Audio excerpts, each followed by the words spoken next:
Welcome to The Real with Joseph Labman. I am Joseph Labman. Thank you for tuning in this episode of The Real, taking time out of your day to come watch this episode. I really appreciate that. If you haven't subscribed already, please subscribe for me. I'd really appreciate that as well. That's the best way you can support this channel and help me grow my content and grow this channel to where I'd like it to be. Everybody hit the like button for me on the way in on this video today. That also helps promote this video more in the algorithms, helps grow this channel more as well. Please share this content. I would really appreciate that. My guests would as well. If you would please share this episode with someone you know that maybe is interested in the topic we're talking about today. Please leave a comment below as well. We'd love to hear your guys' feedback. You can interact with myself and the guest on the panel and the live chat as well. Whatever we're talking about, just leave a comment there in the live chat. Pop in and say hello. We'll put it on the screen for you. And yeah, without further ado, let's get to the show. Welcome back to The Real with Joseph Labman. I am Joseph Labman. Browns post-game live reaction. Welcome into The Real. If you're new here, please hit the subscribe button. Really appreciate that if you would. And yeah, loaded show tonight. Can't wait. As here we go. The Shedeur Sanders era in Cleveland has begun. Could we say that? I mean, Shedeur Sanders shines tonight in his first game in the preseason against the Carolina Panthers. First NFL start. Browns first game. I thought he played really well. Everybody hit the like button on the way in here. So let's get talking about it. I mean, Shedeur tonight, what was he? I got the stats right here. 14 of 23, 138 yards, 2 touchdowns, no interceptions. I don't think he was even sacked. If he did, I think it was like one time. Was evading a lot of pressure. I thought Shedeur had a great night. I thought, the first couple throws he had, he looked a little, I don't know, maybe a little jittery. It's his first NFL game. You expect that. Some of the passes were a little high off the mark. But then once he settled in, though, man, he took off and he really looked great. I loved, from a football standpoint, what really impressed me the most tonight about Shedeur was the way he was moving up in the pocket, scaling the pocket, his decision making. I thought the operation was so overall pretty clean. They had a couple, formation or was it the illegal formation only once, but I thought overall he played a pretty good game. And I thought, like I said, his pocket presence, the way he plays in the pocket, I thought was great. The way, even times where he didn't have the big, plays where he just hit the check down, I thought was really just smart. Like he just looked like a smart, which we already knew, he's a very high IQ player, and he just looked very comfortable out there. And I think, one thing I was looking forward to going into this game was how his teammates would respond to him. And what I saw at the end of the second half, the end of the first half, when David Njoku's sitting there on the bench with him, laughing and smiling after he just went down and scored another touchdown, that's what I was looking for. I was looking to see how his teammates would respond to him. And I tell you what, tonight, all the veterans, everybody, it seemed like they all rallied behind that kid, especially when he was out there. Once he's really got rolling after the second touchdown, there's just a different vibe with him, I think, within all the other quarterbacks. I think Flacco, they all know Flacco. They all love Flacco. He's going to start. Joe's Joe. But I think outside of that, Shedeur to me is the clear number 2 and probably should be the starter for most of the season. Granted, when, because Flacco's going to start, I think that's already done. But I think once Flacco gets, to a point where you're not going to roll with him anymore because you have to play these younger guys, I think Shedeur should be the first one off the field. First one off the mat on the field. And so I thought, like I said, I thought he was great tonight. I thought his pocket awareness was great. I thought the accuracy on some of the throws was really good. I thought he showed off the arm. I know some people questioned his arm coming out. I thought the arm strength was really good tonight. I mean, the first pass he threw in the back of the end zone for the touchdown over 3 defenders was beautiful, rolling out to his left. I mean, his footwork is really good. In the pocket, rolling out of the pocket, evading sacks. I mean, they had that one where he can scramble around the field. Used his legs a little bit tonight too, and got a couple first downs. I thought was really exciting to see. He kind of did it all tonight, and I thought the team really rallied behind him. He walked into the game with the boombox going and the whole little Halloween thing, with little whatever that thing was. Mike knows what that is. I'll have to ask Mike what that was in a second, but I'm not into that stuff. But he walked in there with a mindset tonight. And the one thing I liked about Shedeur tonight the most was that mindset. I wasn't surprised by that, but you could just tell. They had that one drive, I think it was in the second quarter, where they kind of got they wasn't a great drive. They got to like midfield, but then they got off the field and they looked over to the side. They panned the camera over to the sideline, and Shedeur's sitting down there on his knees.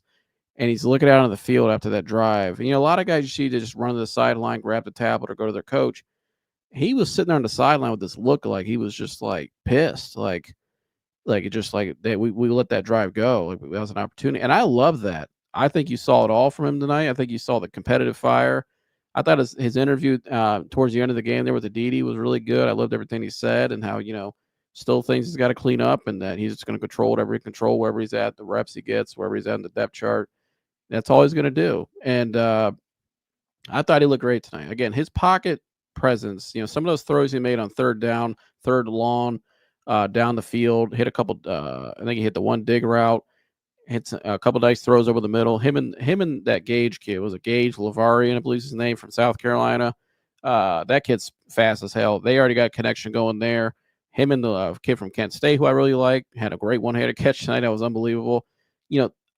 He's got some chemistry brewing with these guys that he's been working with. Like I said on the show, you're going to see a lot of him targeting that Gage kid, targeting the Luke Floria kid, or Floria, whatever, I can't pronounce it, Luke kid from Kent State. He's going to be going after them. And there's some other guys too. I thought the running backs had a really good night. I think overall the Browns ran the ball really well tonight. I took a picture on the screen of the stats there at the end of the game, towards the end of the game. I don't know what the final stats were, but you could see there 146 passing yards and 172, but 96 rush yards or 20 towards the end of the game. That's what I want to see from the Browns overall tonight. Moving on to my analysis of Kevin Stefanski now tonight, just overall the staff. I thought there was some play calls I think he would have back. He's testing stuff out, like the 4th and 1 and the short yardage. Maybe not go empty set, but overall I thought they got back to playing their style of game, which is run first, run the ball. Thought the offensive line had a pretty decent night overall. They gave Shedeur enough time to get the throws off and picked up the blitzes really well, especially the second touchdown Shedeur made. That was really impressive to me, how they sent a blitz. The running back picked him up, held him up, and Shedeur scaled to the right, or shifted to the right of the pocket and to the clean side and delivered the ball downfield. I thought he did a great job, and threw a beautiful pass in the end zone. And yeah, it's exciting time. Everybody I was watching the game with tonight, they were all doing this after the game. So it's Shedeur time in Cleveland. But I know somebody who's also very excited. The man, the myth, the legend, Sir Michael Anthony. Mike, what's happening? Hello, beautiful people. Welcome. We got Rodney in the house, Mike. He said, Joseph, you see my boy tonight? Will you start listening to me now? I'm not crazy. Go Buck. Good to see you, Rodney. What's up, brother? It was a great night tonight. I'm glad. This is the outcome we were hoping for tonight, Mike. Yes, it was. Overall, Mike, like I said, I thought we'll get to more and stuff about the team overall, but start with Shedeur. Obviously, that's the main headline. Mike, he really impressed me tonight. Start off a little nervous, but then he settled in and made some nice plays, and I thought he just flourished as the game went on. Yeah, I mean, I was talking to a couple of people. I mean, he exceedingly impressed me as well. I mean, his 2 touchdown passes, I mean, were passes that you only usually see like veterans make. I mean, he, like you said, layered the ball over those 3 defenders to Caden Davis for the touchdown, and then did the same thing to Caden Davis, but he threw it low that time for the second touchdown pass, where only he could get it with 2 defenders squaring in on him. And I mean, you already mentioned the Luke Floria catch. He had that dig route, just making really smart decisions. He ran for a couple of first downs as well, using his legs. And that was actually something I wanted to see in the preseason as well. How well did he escape pressure? How quick is he really? And he looked great, man. I mean, 106.8 passer rating. It's, I think, the one stat you didn't read. That's excellent. And, he looked a little shaky at first, but even playing against the ones the second half of the first quarter, he looked good. I'm pretty excited for him, man. I really hope that this is what drives him to get more reps, get higher in that QB depth chart, because I mean, he's making all the right decisions. Another thing that shocked me was just how comfortable he was in the pocket. Like, you usually see rookies very, very, like happy feet, flighty. The first thing rookies are going to do is bail. But the only times that Shedeur really bailed out of the pocket is when he absolutely needed to. Like he wasn't. Look right He here. wasn't causing himself to pressure. You know what I mean? Well, if you look at the play right here on the screen, this is the first touchdown pass right after this one right here. And you see that he has to evade it's a rollout, it's a bootleg. So he goes out left, but look how he keeps his eyes downfield. Right here. Right there. He plants his foot right there. Look how his eyes are downfield. He knows where he's going with the ball. He's got his shoulder square. He's right-handed. He's throwing off his left foot. And throws a beautiful pass, Mike. And he looks, like you said, he looks very calm out there. Like right here, look how calm he looks. He's not worried. The guy right in front of him, 5 yards in front of him. He's not panicking. He's just got his eyes down the field, going through his mechanics and his progressions, and throws it. That's a dot right there, Mike. Right there, 2 defenders. That was an absolute dot. I thought it was about to be a pick, honestly. And then when he completed it, I was like, oh! I know some of his critics were talking about his arm strength and all that. I heard somebody say he has a noodle arm and all this, but that ain't a noodle arm to me right there. No, his accuracy. I mean, I don't believe that. By the way, I'm just saying some of his critics say that. I think he's always had a pretty good arm. Yeah, I've never understood that. His deep ball accuracy was always good at Colorado, but I mean, just how poised he was super impressive. You know, he had a pretty clean operation overall. And you know, the things he was saying, he wants to get better. You know, he was kind of disappointed in his own performance, which he shouldn't be. I mean, for his first NFL preseason performance, I haven't seen a whole lot of them as good. You know, this is a pretty solid, good one. Like it's really hard to do well in the preseason, especially like just fresh like this. And honestly, without you know, he was able to get into a rhythm. You know, he played relatively long for the better part of 3 quarters. I think, when did Huntley go in? The end of the third quarter? Mid-third. But man, I was super impressed. I was impressed by a lot of Browns. I was kind of upset that we didn't get to see more Mason Graham, Harold Fannin, and Carson Schwessinger. They only played a couple series before they were pulled. But Carson looks like an absolute future Pro Bowler, perennial Pro Bowler. Yeah. I'm just going to say right now, that dude looks like a future perennial Pro Bowler. And Mason Graham looked good. He was eating up double teams most of the night, but he was holding his own. Like he wasn't getting pushed back. He generated a couple of them sacks. He was, he got the pressure up the middle. Alex Wright looked back to his normal self. Good to see him healthy again. He had a good game. We needed him back, and I thought he was a key loss last year. The only concern I had defensively, Mike, was the back end. I thought some of the man coverage wasn't good at times, but I think they can work on that there. Obviously, the bonehead play of the game was the veteran. He got ejected, and I know Rayshon Jenkins, and I got to give Kevin props tonight, Mike. I like how he grabbed him there and kind of bitched him out because, like, hey man, you're a veteran. You're supposed to be leading by example. You can't be out here getting fights. It's a freaking preseason. You can't be out here getting in fights with rookies. He got in a fight with Xavier Legette. Like, you can't be out, or second-year player, whatever. You can't be out here getting in fights with young players like that, getting ejected in the preseason game. I like the attitude and the intent. I'm sure that's what Kevin said here. I like the attitude and the approach. We need that, but you got to be a little smart. You can't be ripping guys' helmets off and getting ejected. Yeah. DeMonte Casey looked good.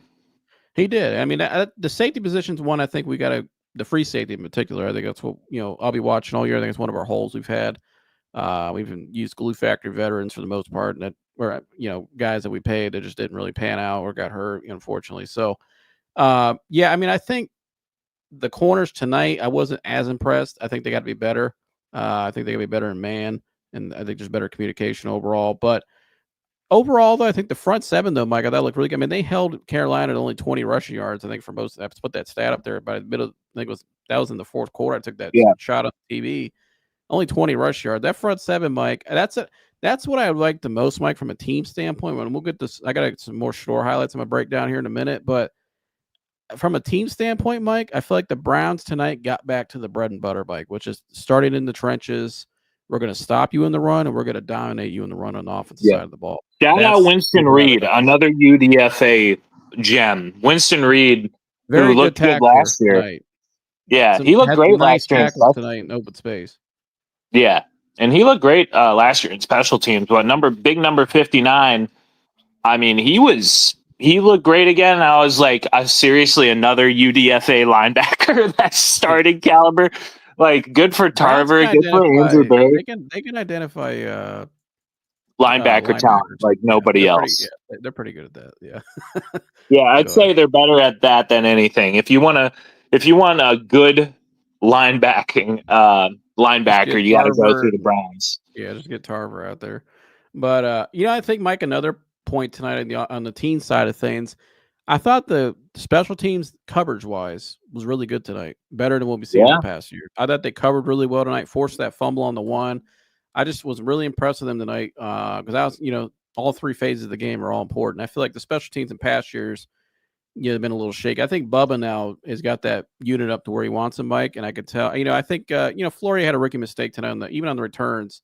He had the one mistake, but that's okay. He's a rookie. I think he'll fix it. But he's just a little excited. But I think overall the special teams, from a coverage standpoint, defensively looked really good tonight. Oh yeah. Your thoughts on that before I get to the kicker?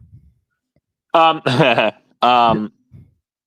think special teams look great. I mean, Corey Bajorquez is. I know people are like, "Oh, you have one of the better punters in the league." Big deal. Corey Bajorquez is one of the best punters in the league. And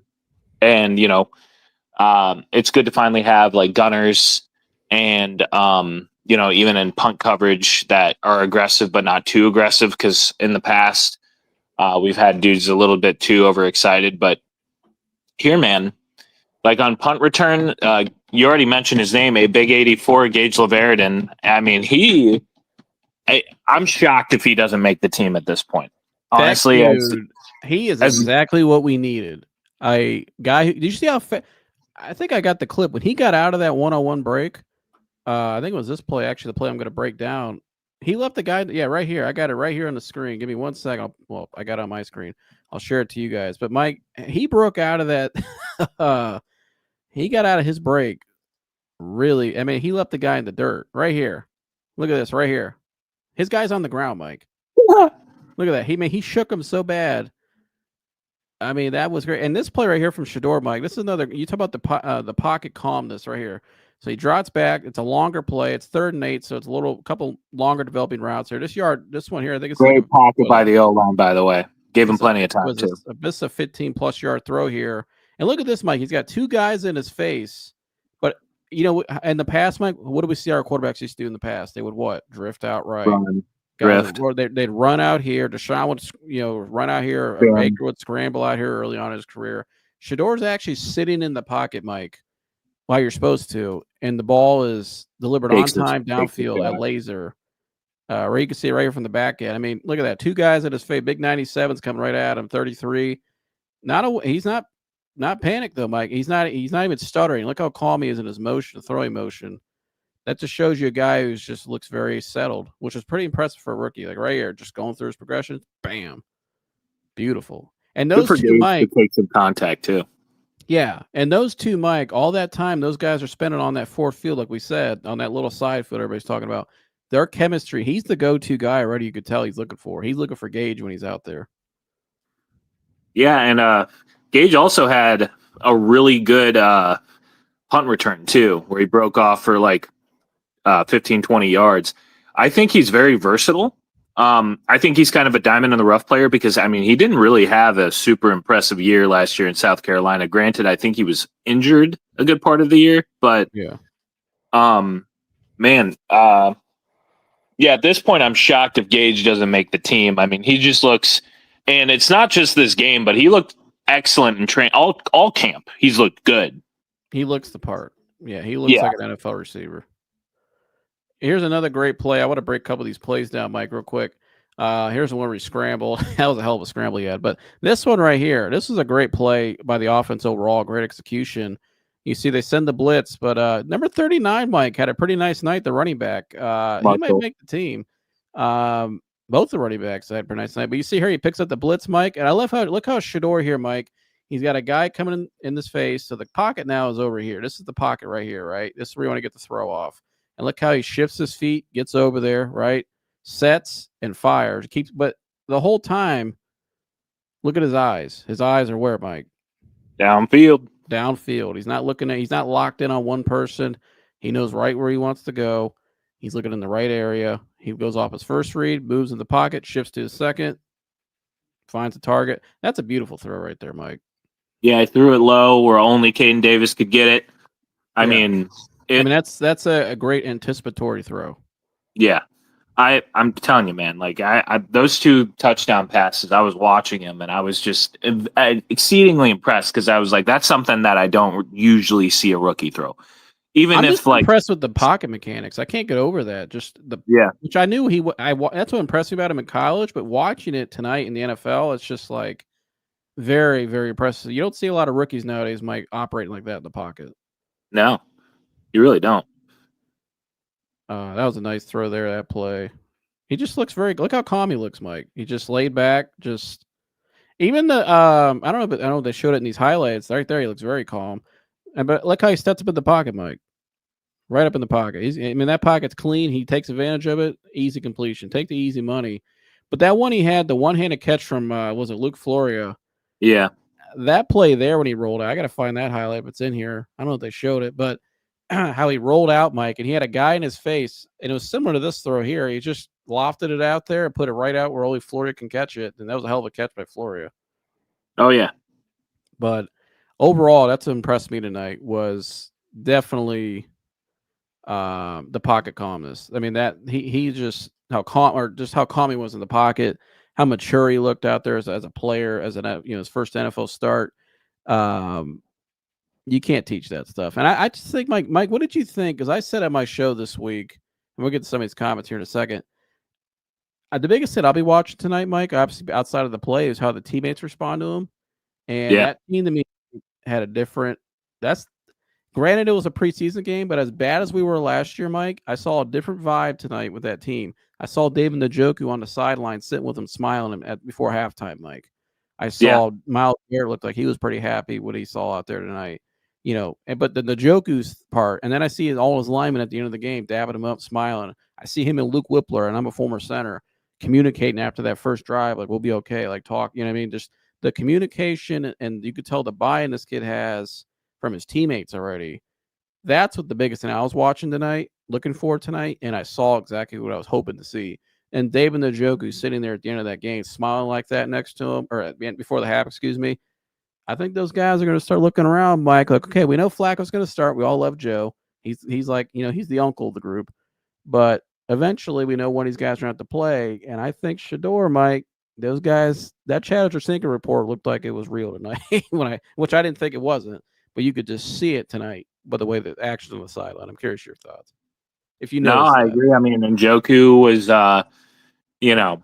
congratulating Shador on a game well played. Like you said, the communication was really good, and something they didn't show. I mean, Kevin, after Shador's night was over, brought him in, gave him a hug, and you could see Kevin mouth "good job" to him. And Kevin is not somebody to give praise lightly. He's just that guy, very classic NFL speak, kind of guy. So got the nod from coach, got the nod from the locker room veteran and Njoku. And here, to see that buy-in is a huge, huge deal, because that'll go a long way to moving them up the depth chart too. If the team believes in you, that matters. Oh yeah, that's the biggest thing I'm looking for because we need a culture changer, Mike. Just like when Baker came in 18. Remember what happened when they put Baker out there in that first Thursday night game and he threw that first complete pass? You could just see it instantly. The energy and just the team. Remember that first drive, Mike, against the Jets? Just how the energy changed. Oh yeah, It was like a new era that we had never seen in Cleveland in our lifetime since they came back in '99. Because I was born in '99 and Mike's whole life they've been shit. So up until that point, they were abysmal. No energy ever. Nothing like that. That was a whole different vibe. And I think he generates that, Mike. He obviously, look at all the 12 jerseys in the stadium tonight. Everybody was tuning in to watch it. That's probably was one of the most watched preseason games of all time, if I had to bet. And he's already generated like 200, I think it was $250 million. Something I read yesterday in revenue already. So that's insane. But some crazy number. His uncle Neely's channel, he pointed out the number. I think it was like 230 or something like that, or 250, something crazy. It was a high number, but it's a different energy, Mike, with him. And I think this is what the Browns need, Mike. They need a culture changer. They need somebody to go in there. And I love the mentality, Mike, tonight. I mean, what'd you think, even after his low drives, Mike, where it was a 3 and out, he had a couple bad passes. I love his mentality, Mike. He's on the sideline, but he looked like he was just like pissed. Like there was that one Yeah. drive in the second quarter where they had a 3 and out, I think they had an okay drive that got stalled and then it had the punt. And he's over there on his knees and they zoomed in on his face and he just looked like he was just pissed. And I looked at my uncle. I was watching the game with tonight. I said, "I love that. Like, this is what we want. I don't want to see a guy that walks over, just grabs the tablet, like we used to see around here. They just walk over and grab the tablet, Mike, and go like this, and he look over there and just standing there like this, sitting there. I want to see somebody who looks like, you know what I mean? Like, no, that's unacceptable. You know what I mean? There's a standard, like Yeah. Myles Garrett mentioned this week. When Myles Garrett said this week needs to be more of a standard, I feel like this kid, Mike, he's the first one out there in the field warming up all week. That's setting the standard to me as a rookie. I like that. Oh yeah. His actions are I speaking. don't hear Does he not have Dylan a lot of Gabriel doing this yet. I don't either. Not hating on Dylan Gabriel, and maybe he is, but this kid just got you get what I'm saying. He's got a different vibe with him than all the other guys. Joe Flacco's Joe Flacco, but Yeah. him Yeah, about Joe. everybody loves Joe, but him being the first guy out there in the field every day, Mike, during practice, and then having the routine he's having, he doesn't have a lot of say right now, obviously, because he's a rookie. He can't say much, but his actions are speaking louder than his words, and I love it. I think it's exactly what we need. Yeah. Yeah, no, I agree wholeheartedly. I mean, the competitive edge, the work ethic. I mean, the kid's got it all, man. Charisma. I really think he could be onto something like special if he keeps this up, man. I really think the Browns are going to give him more opportunity after this. Yeah. If you guys want to call in and give your take and talk to Mike and I, call in the show now, 216-532-5550. Again, call in now, 216-532-5550. Give us your take on the game and how happy you are if you're a Shedeur fan, Browns fan. Call in right now, 216-532-5550. Put lead on the screen. Get to somebody's comments, Mike. We'll leave that on the screen first. So I'll read them off. Param John, good to see you, brother. He said he loved what he saw tonight, Mike. He said just got to get him to throw away when needed. Yeah, he had didn't take a lot of negative plays. Now I never seen a rookie evade sacks like that. I mean, we've seen guys come in and be really athletic. He's really that one he had, Mike, where he like went all the way to the left side of the field, spun out of the one or juked the one guy, spun out of the second one, and went all the other side of the field. He's trying to make something happen. I think the receivers, we'll get to some of the negatives from the team standpoint of things tonight, Mike. I think one thing the receivers got to work on is coming back to the ball. I think Joe Thomas even pointed out tonight too. Shout out to the legend. I think there was a couple throws tonight, Mike. Like that one throw, it looked like it could have got picked. I think Gage could have came back under the route. It was a crossing route. I think he could have dipped back. He could have, come back to the ball a little bit and get, where he can catch the ball. And then the play after that, that's where Shedeur scrambled. I thought none of the receivers really came back to the ball. I feel like the receivers got some work to do, Mike, in terms of just like little things like that. These are all young guys, so you kind of expect that in some ways. But that was one of my knocks. But what's your thoughts on that, Mike? Yeah, I mean, I don't really think he took a lot of negative plays. I mean, he when he spun out, getting pressured, the play you're talking about, he did end up throwing it away. He took that one negative play where he was trying to like run to pick up positive yardage, but he ended up losing 2. I don't mind him extending plays like that. And here, I mean, you're going to get that with guys like this that like to extend the plays and try and like get positive yardage. It's just a matter of, can you do it without getting sacked? And if Shedeur keeps this up, not getting negative plays, I mean, he'll be fine. I was impressed with him. I thought like when he knew he couldn't no longer escape during like that one play we were talking about, he did throw it away. So that one he ran out of bounds on that. But I got this play right here. This is the one I'm talking about where I think the receivers got to do a better job. And Joe Thomas, like I said, kept pointing this out tonight. The receivers got to start doing a better job coming back to the ball. When he's scrambling, you know what I mean? You can't just stand out there in no man's land. This one right here, he goes left. He's 96, spins out again, Mike. and then he gets all the way to the other side of the field, looking downfield, outrun big boy there. And then he just has to go out of bounds because nobody came back to the ball. But then later on that drive, he throws the touchdown pass, which is a beautiful throw. But so that was one thing that I had staffed me. I think the receivers got to do a better job there coming back to the ball, working on that. Other than that, though, Mike, I mean, I thought he had a couple overthrows tonight, Mike, where he was rolling out. I think he did have some misses, but overall, I thought he had more makes than misses, and he was really good tonight. What would your overall grade be for Shedeur tonight, Mike, in his first game? I'm gonna give him an A, man. I think he earned an A. He deserves an A. I agree with you. I think he earned an A, and so I'm gonna give him that. I think he deserves and earned it. I agree with that. Again, calling the show now 216-532-5550 if you want to call in and give your take. We love to hear from you. Parent Johnson, just gotta give it, throw it away. Tune In Sports, shout out to Tune In Sports. Everybody go subscribe. Number one cast podcaster out there. NBA, go, you name it. Go subscribe to him. All things basketball. He said, move Sanders up the depth chart now. So, Mike, what do you think that's going to look like this week now? And obviously, there's going to be a lot of buzz this week. But when do you think he will move up the depth chart? Because I think he should move up number 2. But what do you think is going to happen there, Mike? Man, I mean, your guess is as good as mine with that stuff, with how they like to run training camp and practices, very regimented. But I wouldn't be surprised if we see him getting more first teams reps. He's probably not going to be like solely after Flacco. They might mix him in more now with Gabriel. But, if Gabriel's still hurt this upcoming week and can't go in the preseason, he goes again and looks just as good against Philly, the Eagles. Yeah. At that point, I mean, the noise becomes too loud that's it, that you can't, it's undeniable at that point, and you have to put him at QB2. It's like, okay, well, we can't. Dylan Gabriel's hurt.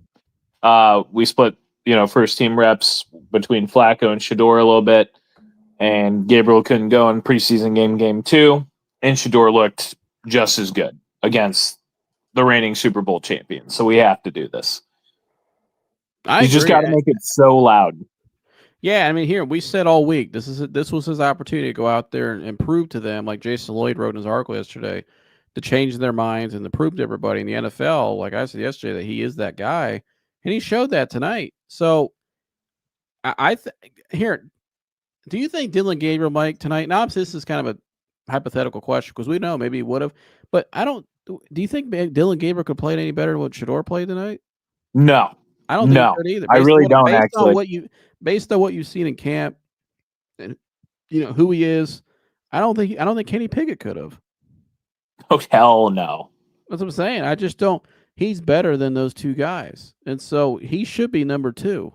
Now, Albert Breer yesterday, Mike, he went on was it Rich Eisen's show, and he made an interesting point I'm gonna bring up here. And I think Albert kind of dropped something yesterday that I think people maybe need to start paying more attention to. And so I'm gonna pull that up here in a second. But let me get some more of these comments here in a second, Mike. But yeah, Mike, I think he should be number 2. I mean, do you think we'll find, actually, if you had to guess, do you think we'll actually see him get more first team reps this week? Yes, I do think that. Okay. So I'm gonna pull this clip here from Albert Breer. This is on yesterday. I think this was it right here. This is via Cleveland.com. Shout out to them. Okay, yeah. So this was Albert Breer yesterday, Mike. And I thought he kind of maybe dropped a hint here because a lot of, Mike Albert's, we all both know his information he gets is what the team is thinking. So what he's saying here is what the team thinks. But and some of the stuff he says here tonight in this clip, I think Shedeur kind of showed otherwise tonight, Mike. So let's take a listen to what he said yesterday.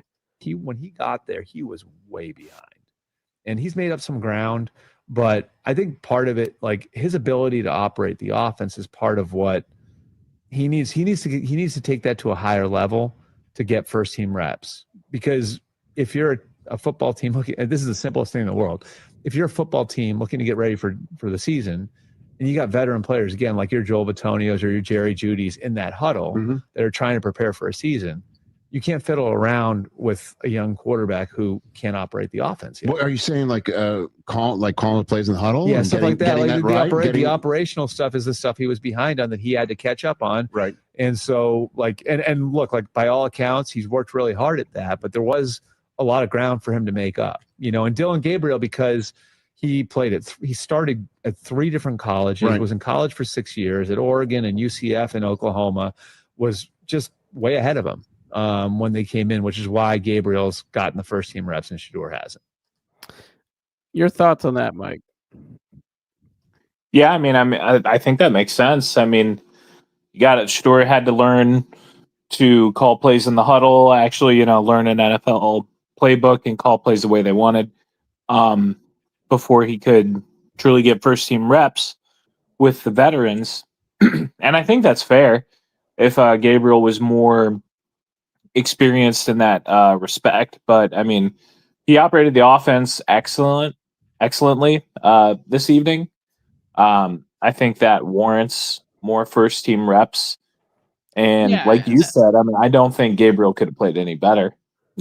I don't think he could have, and simply because Shedeur's bigger, and his style of play fits more with that offense. Really, just the NFL in general. He's a pure pocket guy. What you saw tonight, he was in that pocket. Some of the highlights I broke down earlier. He's great in the pocket. Dillon, to me, Mike, and a lot of some of those stories, I think he would have scrambled instead of or got sacked. You know what I mean? I think it's just because of his size and his style of play. And so, and Kenny Pickett, we've seen him. We know what he is now. Some of those throws Shedeur made tonight, Mike, I don't think Kenny Pickett would make those throws. So, yeah, I just don't see that. We have a call right now, Mike. Let's get to this call here. Give me 1 second. Let me get on the screen. 1 second. Keep calling. Shit. All right. Call from Greg Smith. Greg, welcome into the real. What's going on, brother? How you doing? I'd like to say y'all saying about Shedeur Sanders. Shedeur ran a pro offense at Colorado. Yeah, I agree. Yeah, he ran a pro. He ran a pro offense at Colorado. So the narrative that he's not being able to process, that's just not real. Yeah, I think I was going to rebuttal what Mr. Breer said there, and I appreciate calling it. Yeah, you should have rebutted that. Yeah, I was going to. I was letting Mike finish up, then you called, but I didn't see a lot of that tonight. What he was saying, I saw somebody. I think a lot of what he was saying. Now, when he showed up at Brown's campus, was he at a certain place? Yeah, probably because he just showed up. He was a rookie, but he's clearly the hard work that we've seen from him off the field.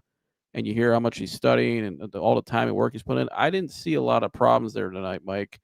And Greg, I didn't see a lot of those tonight, Greg. I thought he looked really good tonight. I thought he was pretty flawless. Well, he did, but I'm just saying about he's not processing well when he first come in camp. I don't believe that because he ran a pro offense at Colorado. Yeah, and he processed real. That's the reason they ran a pro offense at Colorado. Mm-hmm. It's so getting them ready for the NFL. And to say that's just not real. Yeah, that's why I played that clip because I thought a lot of what he said yesterday I saw otherwise tonight in the game. You go out and you show it in the game. All I have to say. That's all I have to say, and I appreciate the show, man. Y'all just keep it real. Oh yeah, we appreciate you calling in, Greg, and hope to hear you back. What would you think overall tonight about Shedeur? How do you think he had the opportunity and he took advantage of it? What did you think? I think he looked real good. He had command of the offense tonight, and he looked real good.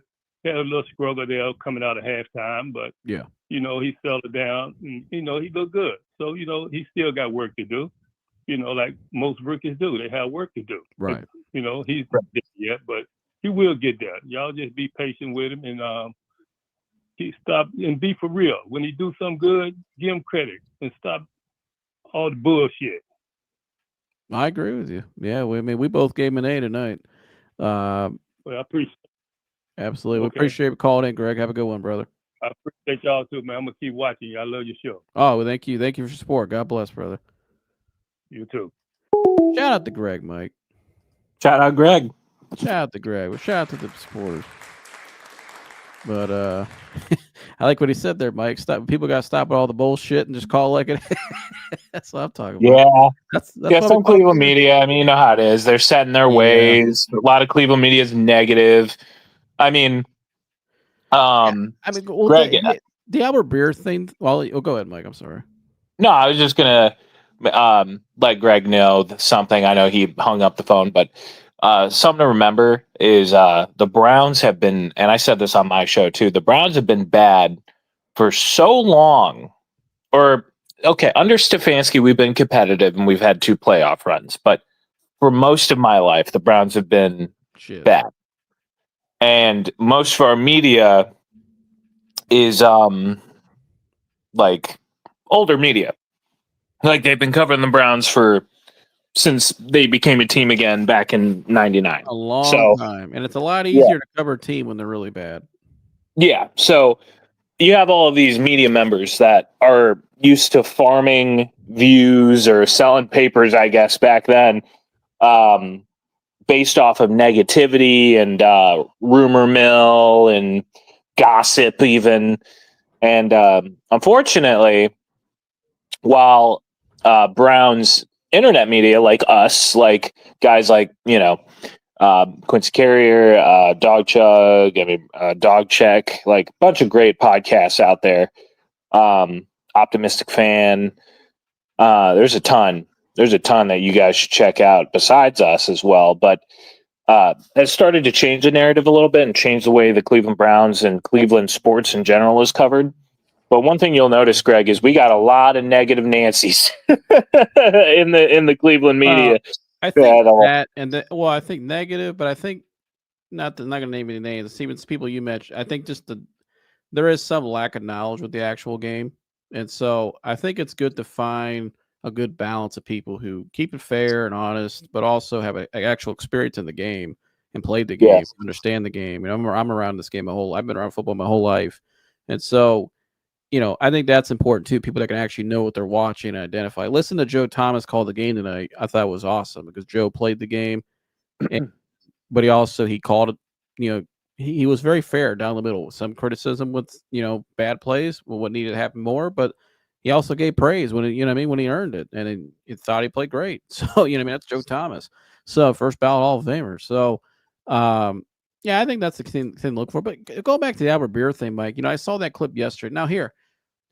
What Albert Beer said there in the beginning about how, and that's not just a Shedeur thing about guys trying to learn the operation more, Mike, because everybody when they go to college games now, Mike, or not everybody when they play in college now, even at the high school level, I see this all the time now. Everything's what they look to the sideline for the snap for the play. They hold up a sign. All the plays are off signs now. This is something we've talked about on the show for 2 years. Yeah. And other people have talked about in their shows too. Coach JB's talked about it for a long time. How guys, when they look to the sideline, they're holding up, everything's off of sign now. So when these guys come to the NFL, Mike, the development's not like it used to be. You know what I mean? Now, he made a good point. They ran a pro-style offense in Colorado. And, so I think that helped because Shermer uses a lot of similarities to Kevin, obviously, because they have come from the same backgrounds. They're good friends. And so, but I think still a lot of the colleges, I think even Colorado, if I'm not mistaken, still use signs. You know what I mean? Or people they look to the sideline for certain plays. Although I think Colorado maybe ran a little more calling in the plays, but that's a problem a lot of these guys have. And plus, it's just being a rookie. You know what I mean? It's a lot different in the NFL than college. College is a little more simpler. NFL is a lot more complicated with a lot of that stuff, and it's more at stake. You know what I mean? It's the highest level. So, but a lot of what he said there, though, Mike, about what he struggled with, how Dylan's been ahead, I didn't see any of that tonight, Mike. I saw a guy who was seeing the field really well, was processing things very, very well, and the one throw he made in the second touchdown we threw, the one play we showed right there was I got it right here on my screen. This one, this is high level processing right here, and the way he's able to, know where the guy's going, the anticipatory throw, but the way he moves up in the pocket too, moves to the right in the pocket. This play right here, Mike, he knows where he's going with the ball and throws it on time and on target. That's processing things very well at a high level to me, Mike. Oh, yeah. And just the perfect step away from the pressure and then planting the foot. Yeah. Oh, it's excellent. Well, you know what else I saw tonight too, Mike? was even some of the throws where he needed to throw a check down and nothing was there. He knew where the check down was. I mean, that's knowing where that's awareness. You know what I mean? And Yeah. so we got another caller, Mike. Let's take a listen. Call from Howard Nixon. Welcome into the real. Go ahead. Is this the comments about Shedeur? Yes, sir. Yes, I like to say, you know, they put him on a chopping block, but you know what? You know, it's like I feel like this right here. You know, he went up against the test and he passed. Yep. And another thing I feel that, you know, sometimes we expect too much of this and that there, but we're not God. And the Bible said the first gonna be last, and the last gonna be first. You know, but I believe he's gonna be all right. Yeah, he looked pretty good tonight to me. I thought he looked very calm and confident. What did you think overall of his performance? Yeah, I believe it. He got a good attitude because you got a bunch of them guys come in there and they, you know, they don't have that type of mentality that Shedeur showing. You know, and I believe he, you know, and this was a sit up for him tonight because if he wouldn't have been able to, you know, complete this or do that, you know, like I said, the media would have been blowing up, you know, right there and there. Oh, yeah. You know. Yeah. But I don't, you know, every player that, you know, and even though he was drafted still, but, you know, you got all them guys out there, they trying to make it. And his father is well off, and he don't have to do nothing because he can make it off his endorsements and nothing. You know, all that. But he out there trying to do something to make it on his own, make a name for himself. Not really a name for himself, but he loved the game. Yeah. Yeah, and his dad wanted to come to practice. He even told his dad, don't come to practice.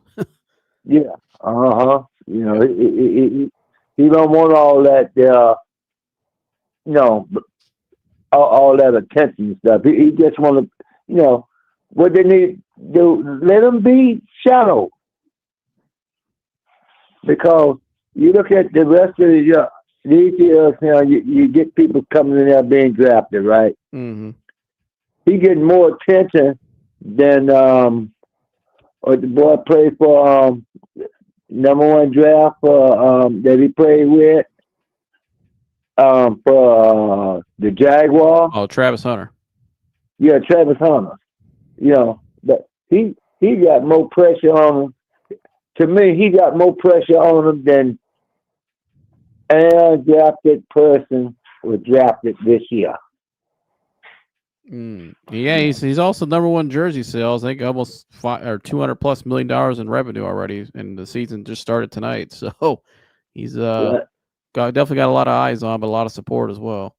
Absolutely. And then he just signed a contract with Nike for $130,000 or what that was. I did not see that. You said with Nike? Yeah, he just signed with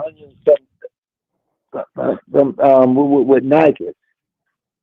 I'll have to pull that up. I'm not surprised. I know his dad's obviously that's got a signature shoe with them. Yeah, but I think he just signed a contract, $130 million contract, I believe. Yeah, he's joined with he signed that in college. He's part of the Nike football family, it says.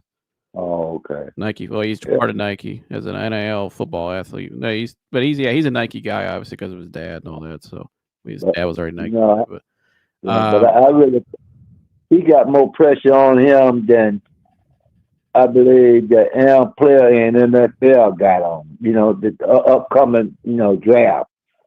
Even though he was drafted, you know, in the 5th, you know. Yeah. But he got way more pressure than a whole bunch of them got. Well, he had a lot of pressure on him tonight, Howard. I thought he played really well, and he's definitely built for it. He showed that tonight, and I think we're all excited. Oh, yeah. For the games. I think this preseason was already exciting. This next week's gonna be even more exciting now. Yeah. So If they let him start, yeah, if they let him start, but I thank the Lord, and I pray for all of them. I pray for him too, and it was a very exciting game. And it's like, you can sign a person first draft. I've seen Heisman Trophy back in the days that got drafted to Miami, not Miami, Tampa when they first came, and they did nothing. They did nothing. I forgot their name. That was back in, I guess, back in the 80s. I'm 70. I'm 67 today. Oh, happy birthday! It's been some years. oh, happy birthday. Yeah. But I've seen, they come out to college. They was good and everything. Heisman Trophy, and get picked in the first 2 or 3 draft, round, and didn't do nothing. Yeah. Didn't do nothing. Well, Howard, we appreciate you calling in. We hope he does it here. Obviously, we're all rooting for him, and we hope he does a whole lot here and finally breaks the drought of Browns quarterbacks for us. So, but, Okay. Well, happy birthday to you, my friend, and thanks for calling in. We hope you call back all season long and give your takes. We love listening to you. God bless you, brother. The same number. Yes. Just Okay. subscribe to us on YouTube, and you'll see us when we're live. And call the same number after we'll be live every post game. We'd love to have you call in every game. Yeah, but I like to say this now: we only human. Absolutely. Yeah. All right. Right. God bless. Now, God bless, brother. You too. God bless. Happy birthday to you. All right. Thank you. Yeah. Good night. Very cool, Mike. Shout out to Howard. Shout out Howard. Shout out and happy birthday to Howard too. Happy birthday to Howard. Everybody put happy birthday Howard in the chat. Go ahead and get that going. We need happy birthdays in the chat for Howard. Shout out to Howard. Very cool, Mike. So the hotline is open again. If you guys want to keep calling in, we're loving the calls. This is great, and great night, Mike. To be a Browns fan, I think we're all very excited tonight. Oh, absolutely. Could not have gone better. Yeah, honestly, I mean, this is what we want. I mean, this is what we needed, Mike. We needed a sense of hope and optimism coming off of last season, because even the whole offseason, Mike, a lot of times we're feeding off of last season. It was just really dull and negative at times. You know what I mean? Oh yeah. This is why I believe in this kid, Mike, because he's a culture. I think he could change the culture because of his mentality, his personality. This is what we needed tonight. We needed a spark, and I just see. Hopefully, Mike, this is the first stepping stone to maybe not a lot of wins this year, not making the playoffs, but I think just having some positive momentum internally. You know what I mean, and just giving the fans a sense of hope. That could take you a lot. I mean, who knows? And maybe this kid Mike starts playing his hair on fire like Baker did his rookie year, and now you got something cooking. Yeah, no, I agree. I mean, here, if he keeps this up, man, I mean, the sky's the limit. I mean, like you said this was the optimal thing we needed. We needed the hope. It has been a negative training camp. I mean, I don't think Browns media was quite prepared for the national attention we would get. We said that back in April. You guys better be ready. Yeah. I mean, hell, even we were talking about it, but we couldn't have even gauged. Well, I had an idea because I followed a lot of Colorado shows, so I already knew what time it was. But which I embraced. I love it. I think it's. I mean, look at people. I love it. Yeah. Awesome people we got to talk to tonight. I mean, these are awesome. It's great getting to know all you guys, and thank you for listening to the show. We love your support. But yeah, I think you're right. The media had no idea. I mean, and I know Jason Lloyd said that too in his article yesterday. I mean, when Baker came here, Mike, the whole state of Oklahoma was behind him. They were playing Browns games on Norman ESPN, but this is a whole nother level. This is national brand. Like this is, they're a big brand. Like it's the Sanders. I mean, this kid's been a superstar his whole life. Yeah. And he has. I mean, and you have national media, peddling the idea that we were setting him up to fail and all this other crazy stuff. Yeah. And just takes that make no sense. I think Shedeur, somebody said something yesterday, Nash Reporter. I don't know if it was Albert Breer on the same segment. Somebody said something yesterday, though, Mike, where they said that Shedeur basically he understands what the process is, and that he actually kind of is embracing this development process. And I thought that's really smart. And you know what that sounds like, Mike? It sounds like a kid whose dad played in the NFL. Because you know what a Yeah. lot of NFL players I hear all the time say about quarterback development? Guys are rushed out of the field too much, too soon nowadays. That if they only just sat and learned. Look at the guys that have sat and developed even recent years, right? Look at, number one was Tom Brady, 6th-round pick, and didn't get out of the field till Bledsoe got hurt in that season, right? But he sat, developed for a while. But look at a guy like Patrick Mahomes, sat for an entire year, and he's an all-world talent coming out of college. He could throw a ball out of a stadium back then. Sat for a year behind Alex Smith, and look what happened the next year, Mike, when he went out there. Lamar Jackson sat behind Joe Flacco for his rookie to start off his rookie year. Then eventually he took over the reins, but they slowly developed him. There's a meaning to that. There's a purpose for that. Like that. There's good things come out of that when you actually sit and develop a guy slowly. You know what I mean? So when I hear the stuff from Breer earlier talking about how he had to learn a lot of this stuff, I'm not surprised by that because he's a rookie. Of course he had to learn that stuff. It's an adjustment from college to pro. You know what I mean? And I get like the gentleman pointed out with the pro offense, I think he understood a lot of that because he ran it in college. But I think there's a lot more stuff you have to take in from the coach in your headset and spit out into the Yeah, and the players have different names. There's a lot more different technical. You know, I mean, it's a lot more technical in the NFL. There's a lot more to it. It's more in depth. So yeah, but I expected that, and I could see why Gabriel because Gabriel played for 6 years. He played a long time in college. I think wasn't he the oldest player coming out in the draft out of quarterbacks? I think he was Tyler Shuck, I think, was a little bit older. Oh yeah, you're right, Shuck. But he had the most experience, I think, out of like years and age. Yes, combined it too. So starting years, he had more. Yeah. So I mean, yeah, he out of all that experience, you kind of get a little more ahead. But I mean, but talent wise, it's going to come down to talent. And Shedeur, as long as he puts the work in, which he has, and it showed tonight, his talent, Mike, he looked like a guy who should have been taken a lot higher in the 5th round tonight. Yeah, which we all said, but yeah. Like Tune In Sports said, calm and cool. TB17, good to see you. Like TB12. As a Bears fan, Shedeur looks way better than Caleb the Clown. Well, I mean, here, if I had to bet my money right now, I'd probably take Shedeur over Caleb Williams. I had a lot of criticisms over Caleb coming out. Super talented kid, but I just don't know how he's going to pan out in the NFL. And so far, I mean, we'll see what happens this year, but I don't think that's a crazy take. Granted, it's just a preseason game, but still, I mean, I like Shedeur's style play a little better and his mannerisms off the field. Browns undefeated under Shedeur. so far. Yeah, so far. I know it's only preseason, but I'm rooting for Shedeur. Hope he gets the starting job soon. Mike, do you think there's any shot that he could change their mind and he starts week 1? Or is it Flacco for sure? That would be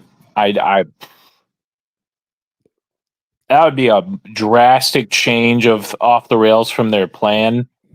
I mean, is there a chance? Sure.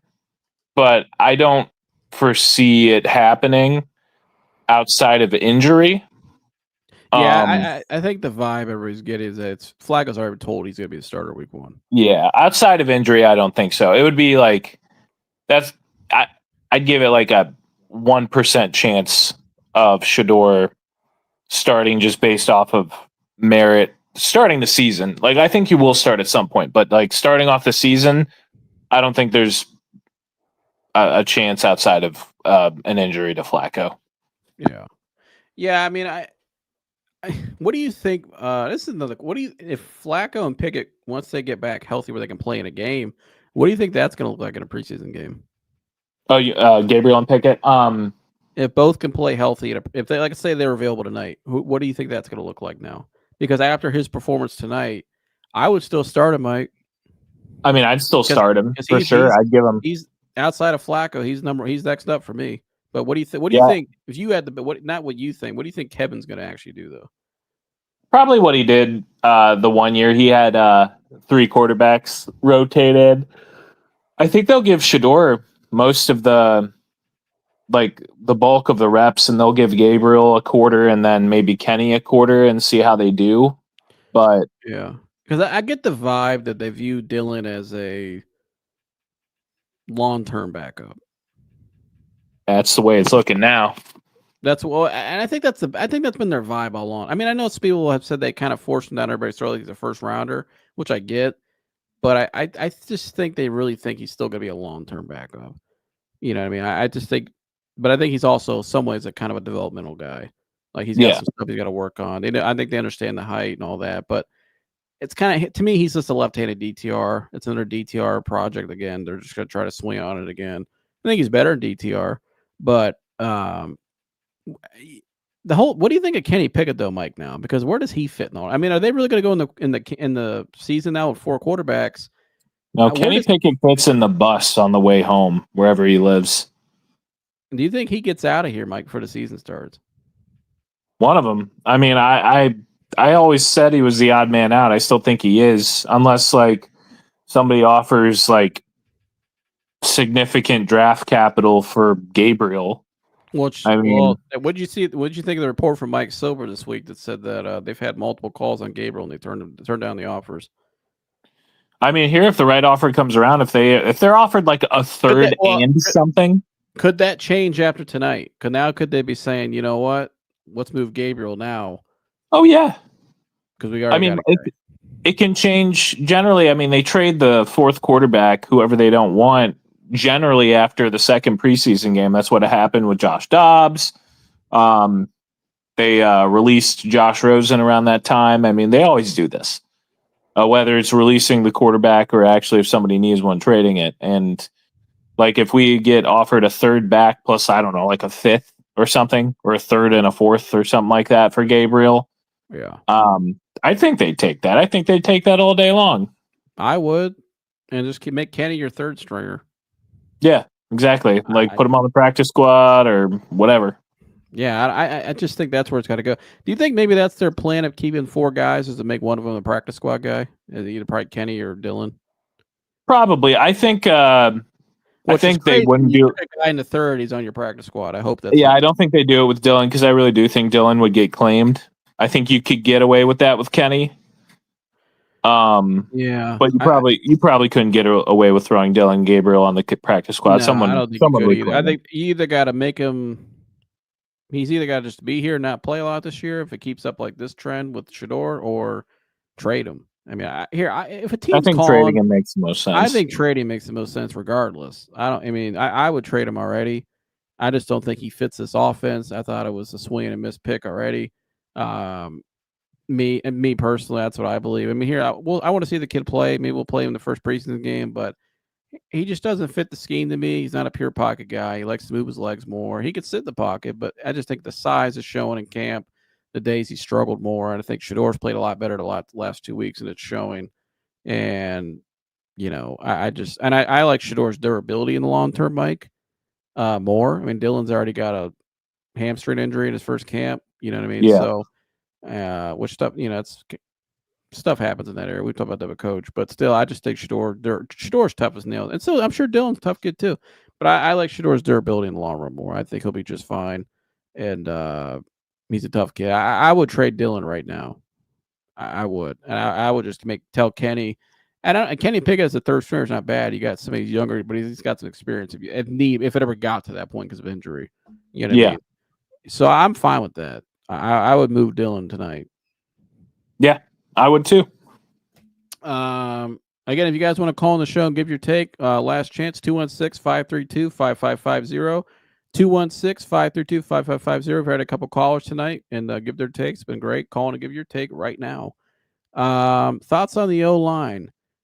I thought the O-line, Mike, I think there was some moments where they got to clean up stuff still. I think communication in some moments didn't look great, especially when they sent the house on them. But I thought some of the plays tonight, the offensive line kind of got put in a bad spot, like the one run play. They ran a couple run plays, the gap scheme where they pulled the guards and run to the left side mainly tonight. And I thought the Panthers did a good job calling some blitzes on that. And, like Joe Thomas even pointed out, where they shoot through the gaps. And you're running a gap scheme, and by the time they're already sending guys, you're pretty much cooked because you're going against the play. So I thought some of it was the play calling tonight. I think Kevin's, I think they were testing some stuff out tonight, Mike. I think there's some stuff they'll do differently in the regular season. I think the offensive line overall, I thought they did good enough. I thought they did it. That was a good first step to getting back to what they used to be, Mike, dominating the run game. I thought in the run game they had some really nice run blocks. I thought the receivers tonight blocked really well on the perimeter. That's what I was impressed by. I think they that's really did. I think that's something I point out to you in the past. We always talk about receivers about catching and all that stuff, but blocking's an important part for them too. They got to be a complete receiver. And I thought some of the blocking tonight overall, I thought was a lot better in the run game. And I thought the passing game, they did a good job of, as the game went on, you saw that touchdown pass from Shedeur, the second one, where the running back took up the blitz. And, I like that. That's what we need to see more of, just that physical set, putting your body on the line, picking up blitzes. I think communication was a little better. One thing I think they still got to work on, Mike, which has been a knock in this Stefanski era, is the pre-snap penalties.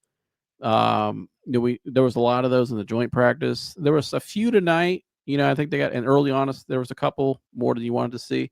So Yeah. I think the offensive line, Mike's in kind of like a soft rebuild right now, because last year was such a bad year.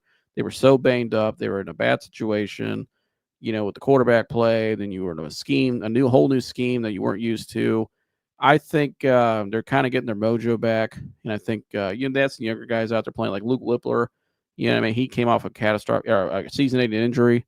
Not catastrophic, but a season-ending injury. So he's trying to come back. He's still a young player, trying to get that learning experience still. So I think it's like a mix of youth and inexperience still. And I think kind of just a position group, and I could say it's an O-line, a position group that is just trying to get their mojo back.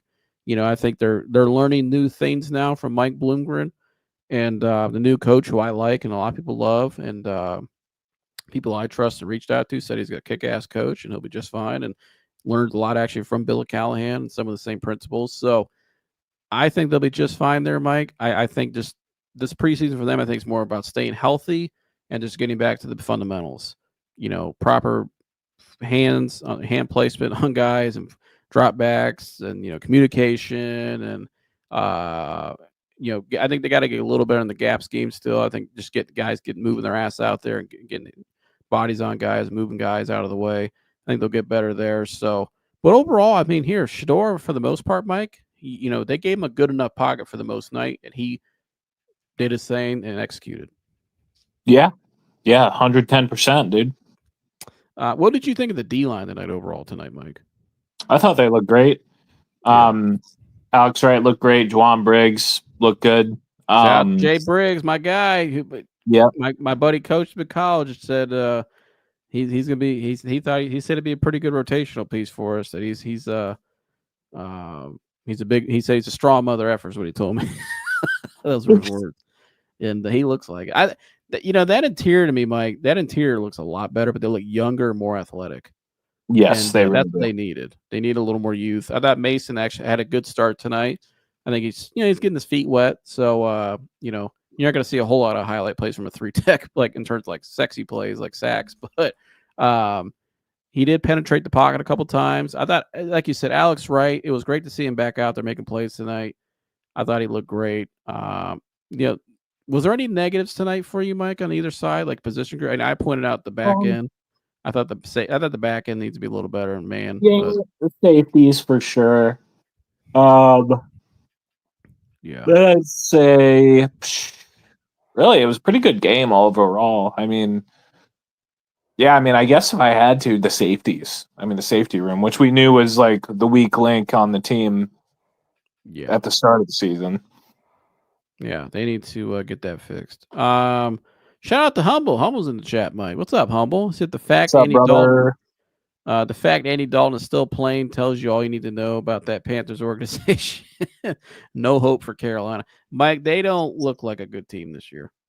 I know it's a preseason game, but I was not impressed with Carolina tonight, Mike. Now, Ted McMillan looked good. I think Bryce Young, I think, can get a little better, but they got Chuba Hubbard over there, but I think they're probably still about 2-3 years away, Mike. Yeah, I agree. Probably 2 years. McMillan does look good, though. He does look good. Like we said, Joe, 2 to 3 touchdowns, all we wanted from Shedeur. That's right, Humble. And Humble, were you able to watch the game, brother? I'm curious to see what you think about it. Anybody wants to call in one more time and give their last take before we get out of here? 216-532-5550. Call the hotline right now and give us your take on the game before we get out of here. And while we wait for you guys to see if anybody else calls in, we had a couple calls tonight, which is great. And everybody hit the subscribe button right now. We're trying to get to 500. So everybody subscribe right now. If you like this content tonight, you want to come back here for every post. We'll be here after every game this year. So you better hit the subscribe button because we want to see you back here. And please subscribe because we want to see you. And call in the show right now and let us know what you think. But Mike, I got to ask you, I saved this one for last. The one guy tonight, Mike, that I think we got to keep an eye on. He said I get to watch the game, Joe Sadly. I got you, brother. Go watch the highlights, though, brother. He was flowing. Actually, I'll put it on the screen for you, Humble. Well, as I let Mike talk here, because I know that I've been saving this question for him. I hinted at it earlier. But, Mike, do we have a problem at kicker? Yeah. I mean, Dustin Hopkins. Ever since we paid him all that money, it just hasn't been the Yeah. same. I mean, he missed the one extra point. At least he didn't miss the field goal. But, like, There yeah, was a man. couple I mean, of them, though, where it was close. yeah, Dustin has got to figure his shit out and get out of his own head if he wants to remain the kicker. Because, like, they're giving him a lot of grace, just letting him, you know, paid him that kind of money. So yeah, they're giving him a lot of grace, letting him do that. I mean, they could very well cut him after the performance last year, but I think they were like, here, it's a bad year all around. We'll call it a mulligan, but you got to get your you got to get your shit together, bro. Like this is a hell of a question. Can Dylan Gabriel kick? Did we just draft our kicker in the third round? How do you know? Maybe he can. He said maybe the only way to salvage that third rounder. Yeah, I think we might get it back in a trade at this rate. Dan, I don't know if you just tuned in, Dan. We had a couple callers tonight, which is great, but we said it was like 20 minutes ago. I would trade Dylan Gabriel right now. That report came out the other day, Mike, and I got it right here. Was there? Would I have it yesterday in my notes? Yeah, right here. This is from Mike Silver yesterday. It said, Mike Silver, The Athletic reports, let me get that off screen, that multiple teams called the Browns about trading for Dylan Gabriel, but were turned away. Quote, after trading up to take Shedeur in the 5th round, the Browns rejected multiple trade offers for Dylan Gabriel, preferring to move forward with both rookie quarterbacks. Now, this was after the draft, Mike, right after. So this was back in April. I think that should change now because I don't, again, you and I both said, I think a lot of people think that Dylan Gabriel not have played as well as Shedeur did tonight. And I just feel like he fits the offense as well. You know, we already broke it all down. Nothing against the kid. He's a very talented kid. I think he has a spot somewhere in the NFL, but I just don't think it's here in Cleveland. But if teams are calling for Dylan Gabriel because he is a younger quarterback, I could see Miami calling for him because he's kind of like Tua, left-handed, you know what I mean, athletic. They need, you know what I mean, they need somebody in there who can maybe run that offense because, you know, Tua's had a problem staying on the field, unfortunately. Why not? I would trade him, Mike, like we'd already said. Like I would look around. 110. If teams are still interested, I would just take whatever deal and move them out. And be done. 110% agree. No, I get it might look bad if you don't get the third rounder back. I mean, I get you took a shot. It is what it is. But as long as Shedeur keeps playing the way he's playing, I think people just totally forget about that, Mike. So, you know what I mean? You know, it is what it is. But he said there was no one on planet Earth other than the guys in Berea who ever associate Dylan Gabriel with a third rounder. I agree with that. I don't think they'd get a third back because I think the Browns, like you said, Dan, are the only team that had him listed as a third. I thought he was a later draft or later round guy. I think you did too, Mike. We all thought he'd like a 5th round at the earliest, like a DTR type guy. Yeah. But here, I would just trade him out of there because I don't think anybody's gonna be calling for Kenny Pickett right now, Mike. I mean, if there is, maybe trade him. But if they're calling for Gabriel because he's a rookie, and you can, like you said there, the report says here, I would trade him out now, and I'd be done with this whole 4 quarterback carousel. Shedeur earned the right tonight. He went out there, you gave him a shot, you put him out basically for a test in front of everybody, and he passed. So give him the reps he needs now. Get his ass out there when Joe Flacco needs to come out of the game. Stop messing around. Stop this chaotic stuff we're doing, this quarterback circus that the franchise created, and let's get down to business and get the reality. Andrew Berry, I get it was probably more your pick anyways, but listen, bud, the guy that the owner wanted was 10 times better as an NFL quarterback. He will be better, and he showed it tonight.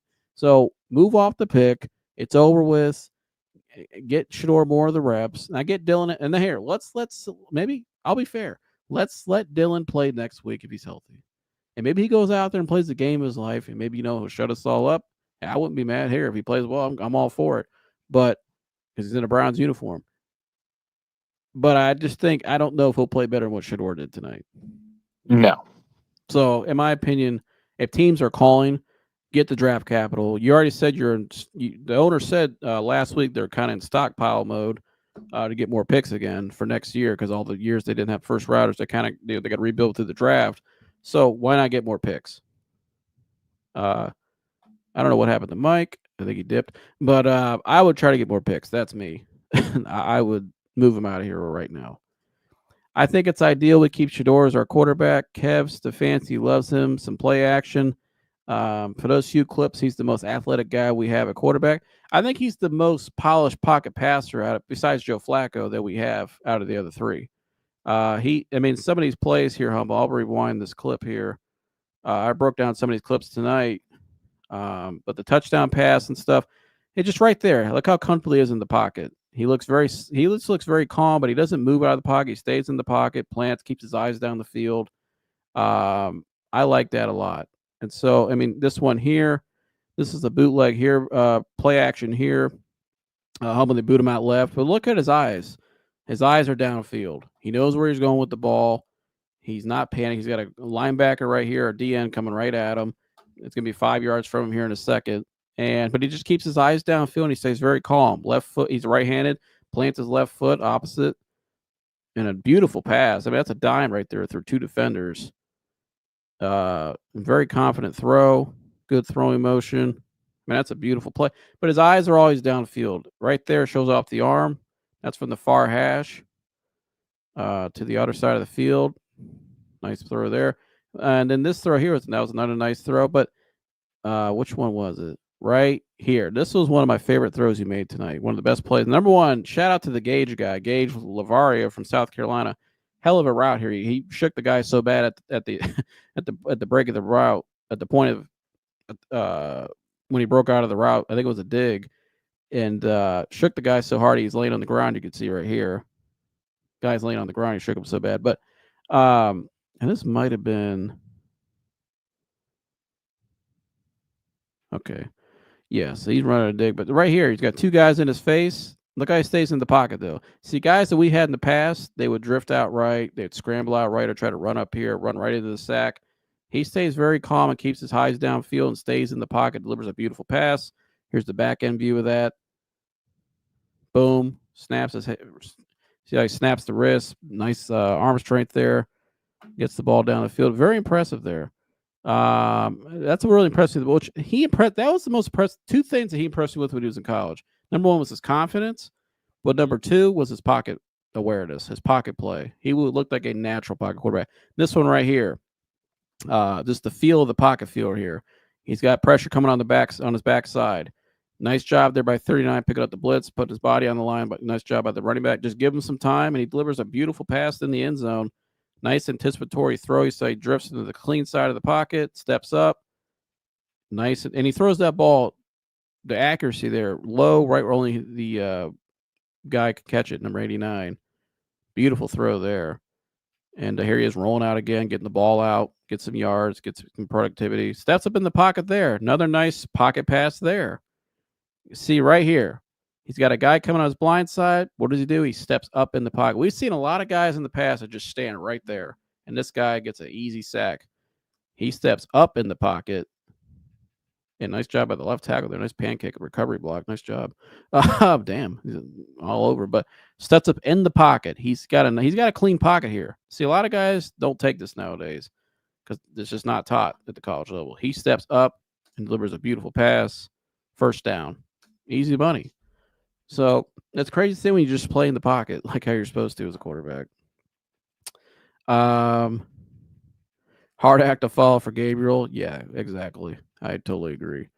Nothing would surprise me with this front office, including them showing off Shedeur in preseason to trade him and turn a fifth into a second or third. Yeah, I don't think he's getting traded, Dan. I think he's already generated, $250 million of revenue. And I don't think Haslam's moving off of that because Shedeur gets like $14 million of that, and then the NFL and the team get the rest of it. and that's going to go up after tonight. I mean, it's already going up, but there's going to be some Browns fans tonight that Dan, they're drunk, they're all happy and excited, and they're going to go buy a jersey tomorrow morning. So they got a whole rack at Dick's Sporting Goods right by me. So I don't think Haslam's going to move off him. I think Haslam believed in the kid. Number one, I think he thought this could happen. I think Kevin believed in the kid. I think Kevin liked him all along. But I think from a financial point, from the revenue, I don't think an owner's going to trade that away because he's a golden ticket for revenue. And the Browns don't have any primetime games, which you need that. That's good TV revenue. I think he keeps this up, they're going to get flexed in the primetime games. That's for sure. If he starts in the season, they're going to get flexed in the primetime games because he's just a massive following. Another call coming in here. All right. Now let's take a listen. Call from Greg. Greg, welcome in the real. How you doing, brother? All right, how you doing, man? I'm calling back. I got another point to make. Go ahead. We remember the subject keep coming up about the trading Shedeur. Yeah. Okay. Do y'all remember 91 when Brett Favre was the third string quarterback behind Chris Miller? Yep.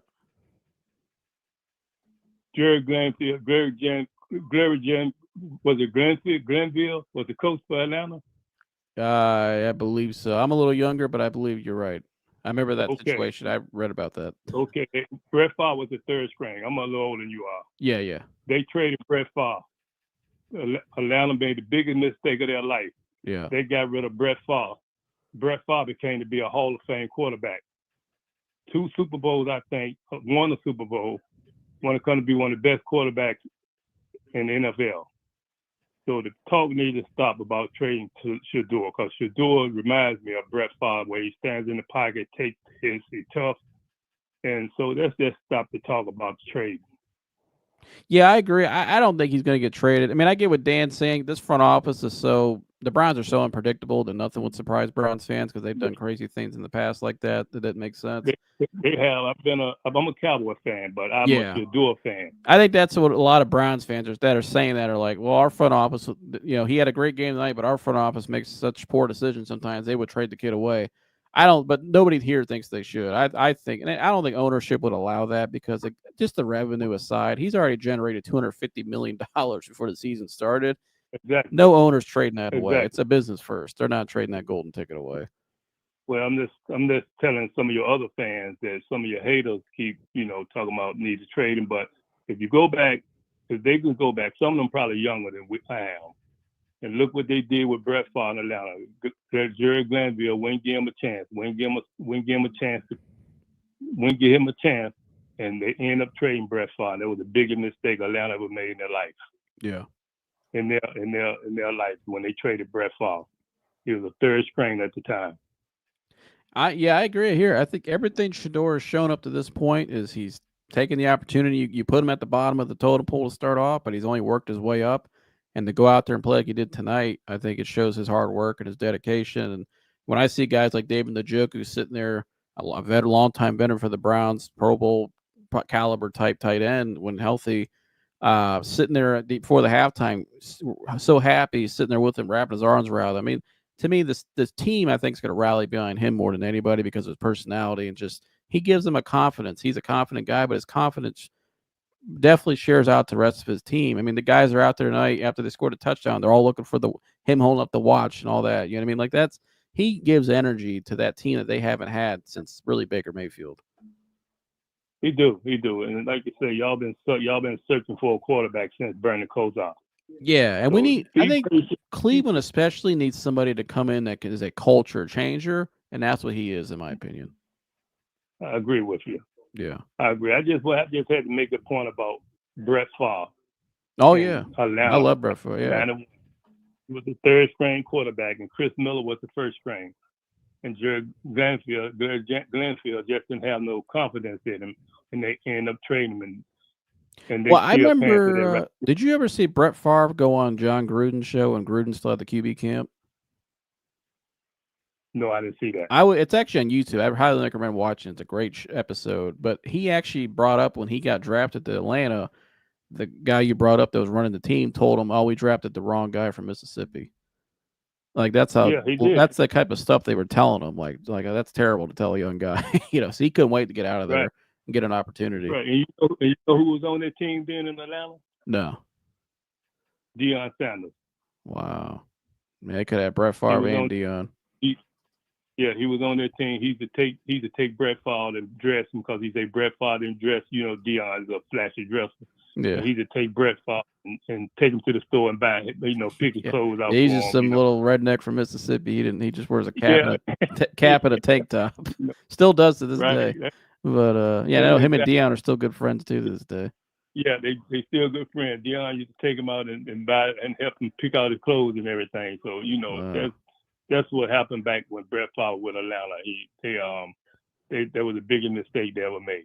Yeah, that's when a good. They got rid of Brett. Yeah, I appreciate you for calling back in, brother, and we appreciate you calling back in, and we'll see you on the next one. Okay, buddy. Appreciate you. Yeah, take care, brother. You too. Shout out to Greg for calling back in. Great point there with the Brett Favre analogy. I mean, teams can give up on guys too early. I know what Dan was saying though. The Browns front office. Don't be surprised if they did something like that because the Browns have made a lot of foolish decisions. So, but I don't think they will. I don't think ownership number one would allow that. And I think I think Kevin likes. I think to me, Shedeur's been Kevin's guy all along. I really believe that. I think the way he spoke about it in the pre-draft process, the connection with Pat Shurmur at Colorado, I just think that's his guy. And I think you saw a lot of confidence in him tonight. He was letting him get loose out there. And Mike, I don't know if you saw, Greg called back in. So shout out to Greg. But shout out Greg. Apologies. Technical difficulties, a.k.a. I didn't charge my phone. But we were talking about because Dan brought up Mike about trading Shedeur, but Greg called back in and said, how the Falcons traded Brett Favre away early on his career, gave up on him, and look what he turned out to be. That you shouldn't give up on guys, and that it'd be foolish for them to even bring that up. I don't think anybody they're not trading Shedeur. I don't think that's ever been a. But I get what Dan's saying though, how it wouldn't surprise people because the Browns have made foolish decisions before in the past. You know what? It would with this front office because this front office, at least with their rookies, they do not. They're stubborn about that. They're very stubborn with their rookies. They will not give up unless you're awful, like honestly awful, and you got to be like bad, like you off the field, which we saw. Yes, Yeah. Or something going off the field.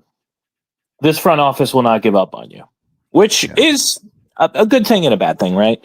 I think it's a good thing. I think if you had the right development, and I like their coaching staff, I think I like that. Don't give up on guys. You drafted them for a reason. Yeah, and they, for the most part, they don't. So, yeah, no, a guy they draft is going to be a Brown until they decide otherwise. At the end of the day, if you're drafted to the Cleveland Browns, you're going to get at minimum 2 years. Yeah. That's like the minimum. Well, they already signed him to what, a 4-year deal? Yep. Yeah, so he's going to be here for a while. I think he's going to be here for. If he keeps this up, he'll be here for a long time. Yeah, he'll be here until he's like old. Yeah, he'll be here for a while if he keeps this up. Dan says Gage Lavardian. How do you pronounce his name, Mike? I don't want to put. Everybody says it different. Just say it. I say. I'll just say Gage. Laverdin. That's how you say it. Laverdin. Gage Laverdin is explosive. Hope he makes the team. I think he will make the team, Mike. He's had a really nice camp. Him and Shedeur have a really good chemistry brewing. All the time Shedeur's been after practice with Myles Garrett out there rushing them and getting those extra reps. Guess who's out there always catching the passes? This kid. I agree. That route he had, Mike, where he shook that guy out of his shoes tonight on that dig. Oh, my God. You can already tell. And I said this to Mike. I said, watch those guys on the sideline, on that opposite field, all those reps he's putting in with him. It reminds me, remember, Mike, when we had Rashard Higgins and Baker Mayfield, guess what he started off as? The second stringer was on that side field with who? Rashard Higgins, that whole camp, making routes, throwing passes, right? Same thing. And it was unexplainable. Just Baker had this weird chemistry with Rashard Higgins. You had Odell Beckham Jr., you had Jarvis Landry, David Njoku, all these guys. He just always looked for Rashard. You know what I mean? Third down, he's looking for Rashard. That was his guy because of the chemistry and the trust. All those reps after practice, it was a weird thing. Remember they asked for Shard about it. He said, "What did he say about ask God or whatever about Yeah, that's or God. something like that?" But I watched Shedeur tonight when that kid was out there, Mike. He's looking for that kid already. Like, Oh, yeah. I think he targeted him like a bunch of times. I don't know what the number was, but he was getting targets tonight. You can already see that chemistry there. And Yeah, and the but thing he's about him too. he's the speed they need. They needed a guy that can Exactly. break man coverage consistently. And I saw tonight a guy that he can damn sure get out of man coverage and break. And I mean, he shook that dude out of shoe. That was impressive. He's explosive. Yeah, no, I mean, and the other thing too that I mean, he's shown that he can do a wide range of things. He looked like the best punt returner too. So at the end of the day, I mean, if you can be like a tool like that, like if you can be like the Swiss Army knife, if you will, you can play on offense, you can play on special teams. You're quick, you're explosive, you got good hands. You're going to make the team. And he's Well, had it's not like he has much competition outside of Jerry Jeudy. Who's he competing with? Everybody else is unproven. Yeah, I mean, how many receivers we usually keep? Five or six? Five or six, somewhere in there. So depends how many tight ends they're going to keep this year. Probably 3. Yeah, because they're going back to the old system. So yeah, Blake Whiteheart will make the team. He'll be the tight end, quote unquote, full back. Yeah. These young fellows are really getting the most out of the college money because, damn, they're developing fast and wanting the money. I'm impressed, Joe. Yeah, I mean, our guys look pretty good tonight, Mike. I think a lot of our younger guys, Schweitzer, that guy, he looks like an absolute. He's going to be a perennial Pro Bowler. I'm just going to say right now, you can say it's true. He looks like a future, like one of those perennial Pro Bowler kind of guys. That guy shot up that gap so fast tonight, tackled that guy, Mike. I was like, damn. He's been on a bunch of tackles. I mean, if he keeps doing stuff like that. Now, I will say, I mean, great instincts. Great instincts. He wasn't bad in coverage. I think that's just learning the coverage more. I think that's all just learning the zone cover. And he's still learning, but he wasn't actually bad in coverage. He looked okay, but it's just something. I know you're talking about some of the. I think that was more just assignment than actual. Yeah. I think once he figures that out more, it'll be just fine. Imagine trading him. That would be silly, but like you said, the revenue from a business standpoint, they're not trading him. There's too much money in the revenue. The play alone, forget the revenue. The play, I wouldn't trade that guy tonight ever until he proves me otherwise. Shout out to them boys. He said, "Hold up, we the boys. Hold up, we making noise to Wiz Khalifa." Oh, it's Wiz Khalifa. I thought the Dem Boys thing was the Dallas Cowboys. I was about Dem Boys. Yes, Dallas. What's that, Mike? Oh, I already yelled it. Dallas, them boys. Dallas, them boys. But what's going on, Micah? They trading him or what? Oh, dude, I don't know. Jerry Jones still thinks it's like 1937 or whenever he was born, when like you could pay a player like a freaking hay penny and a buffalo nickel and that they'd be happy. But like, my God, dude, Jerry Jones, for the love of God, someone shake him awake in the morning and be like, "You need a GM." Like, I don't know what he's doing. I talked about it ad nauseum in my show. I'm sure Jerry's a nice guy. I'm sure everybody loves working with him. He gets, to the office in the morning. He's worth freaking $25 billion or whatever. He has his egg McMuffin, his black decaf coffee, and then he's surrounded by a bunch of yes men that be like, "Oh no, you're always right, Jerry. Ah ha ha, you're great, Jerry. We love you, Jerry." And that nobody ever tells him he's wrong. And then he's like, "I think I'm gonna pay Micah and circus peanuts." And then everybody's like, "That's a great idea, Jerry." And now that you got this situation, somebody get that man a GM. Or somebody put like, I don't know, give him like some caffeine pills or something. Wake him up. I don't think Micah's even going to answer the phone on them anymore. No, I don't know what the fuck. I guess his agent and him felt like they disrespected his agent, David Mubageta, whatever his name is. It's Deshaun's agent. Mubageta. Yeah. Oh, got it. He said you just described every NFL owner. At least most NFL owners have a GM, brother. Let's see, where am I at? For better or for worse. Do you agree with my college comment? Yeah, I think you made a good point, Humble. I mean, I think these guys are definitely wanting it. I think some guys, though, I mean, I think some guys get paid a little too much in college or too early. I think then they don't want it as much. But I think Shedeur's not that kind of guy. Like the caller pointed out earlier, Shedeur doesn't have to do this. Honestly, he's already set for life financially. From endorsements, he could have did something else, but he really does love the game and he wants to be great in his own name. Like he wanted to let his dad come to camp. So, Stay away. He wants to make his own name. I respect that, and I think he's definitely letting his actions doing all the talking right now. For the record, I don't think they should trade Shedeur. I just think that Shedeur has never really been considered as any part of a long-term plan here at quarterback. I know you meant, Dan, when about the front office, you never know what they're going to do. But what do you think, Mike? Do you think he's part of? Do you think he's ever been considered part of their long-term plan here? Well, here I think they're considering all possibilities, right? They're considering, okay, what does it look like if one of these rookies works out, or what does it not look like? That's why they took 2 rookie quarterbacks, because it's like, okay, we see potential in both of them. We'll see what they have, and if one of them is the guy perfect, it got draft capital next year, 2 first-round picks next year to spend on, positions of need, whether that be another defensive end, younger, explosive defensive end and a receiver and a safety or what have you, or, worst case scenario, neither rookies work out and you have 2 first-round picks to get a quarterback and maybe someone else. Or if there's one quarterback you really, really, really want, you have 2 first-round picks to move up. So I think go ahead. Oh, I was just no, you're fine, buddy. I was just going to say, tell if you're done because I can't see you. No, I do the same thing all the time, dude. But I think they're considering all possibilities. But Jimmy Haslam said in his press conference he wants to see both rookies start at some point.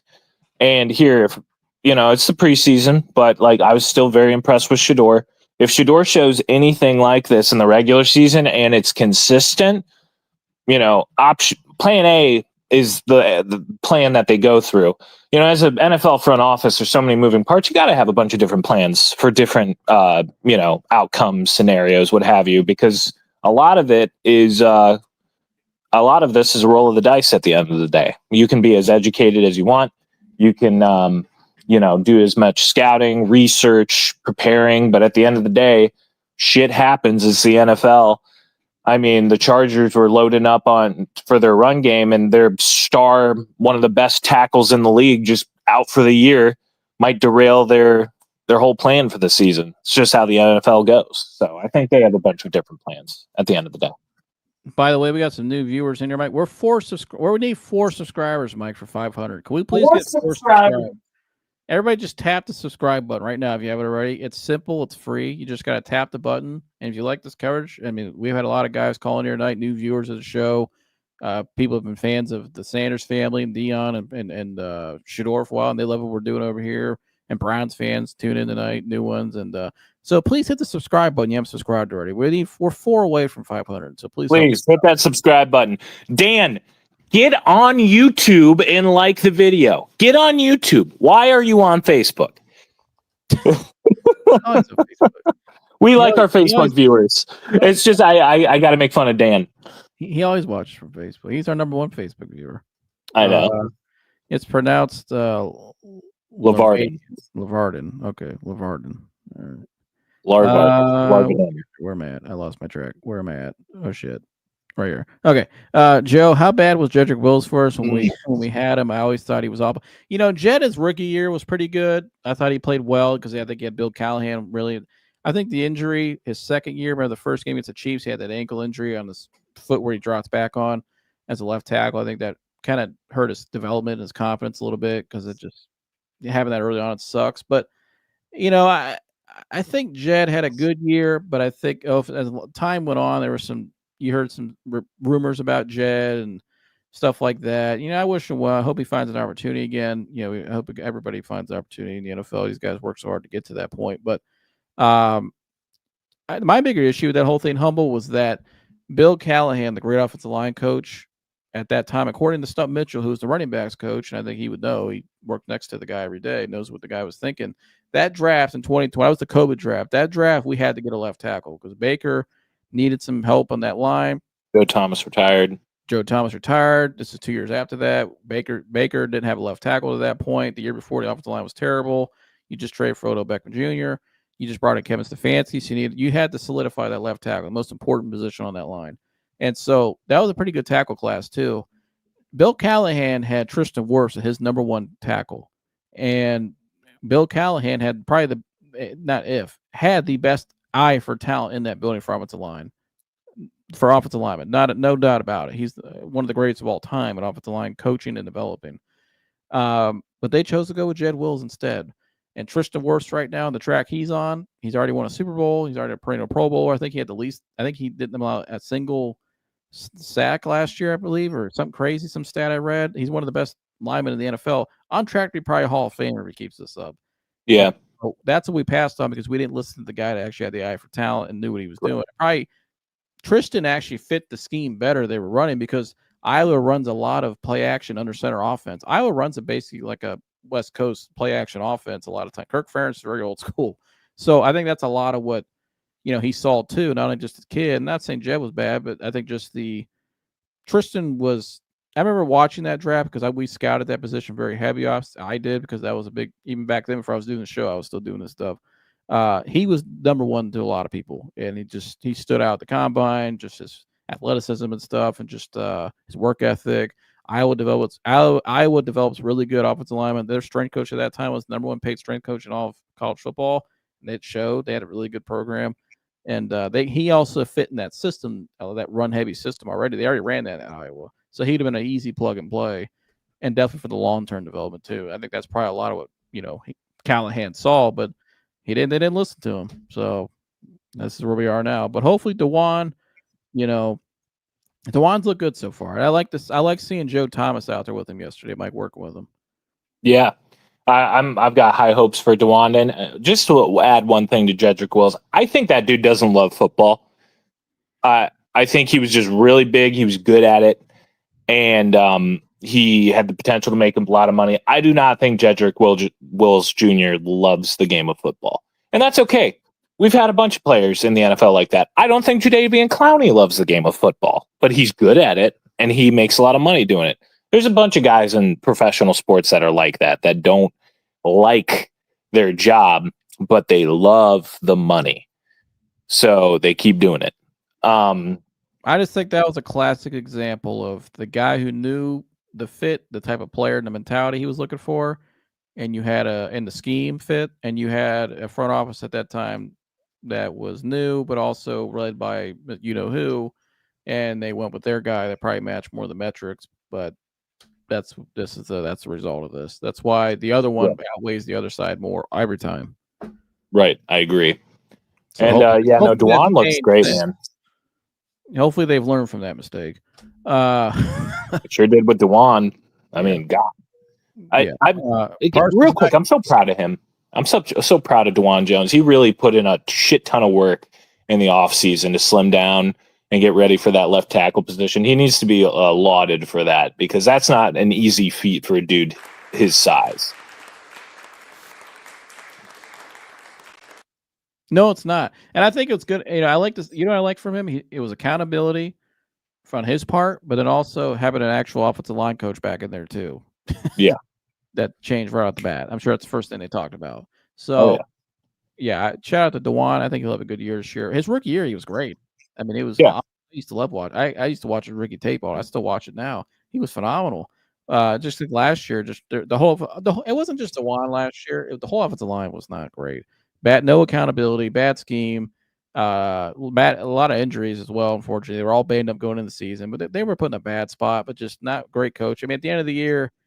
Mike Vrabel's a defensive guy. He's over there coaching the offensive lineman just because they needed somebody over there, and they did play a little better with Braves because Braves was his style, but Braves is a defensive guy first, so, and now they have some real stability back there and so I think that whole unit will be good. I think a lot better this year. I think DeJuan DeJuan's so talented, he can make a Pro Bowl this year. as bad as year, I mean, as a down year he had last year, he come back and make a Pro Bowl this year. He's that Oh, talented. especially his first year. Well, I mean, he's started a little bit He's of left guarding tackle, but the his best- first full year starting at gets- left tackle.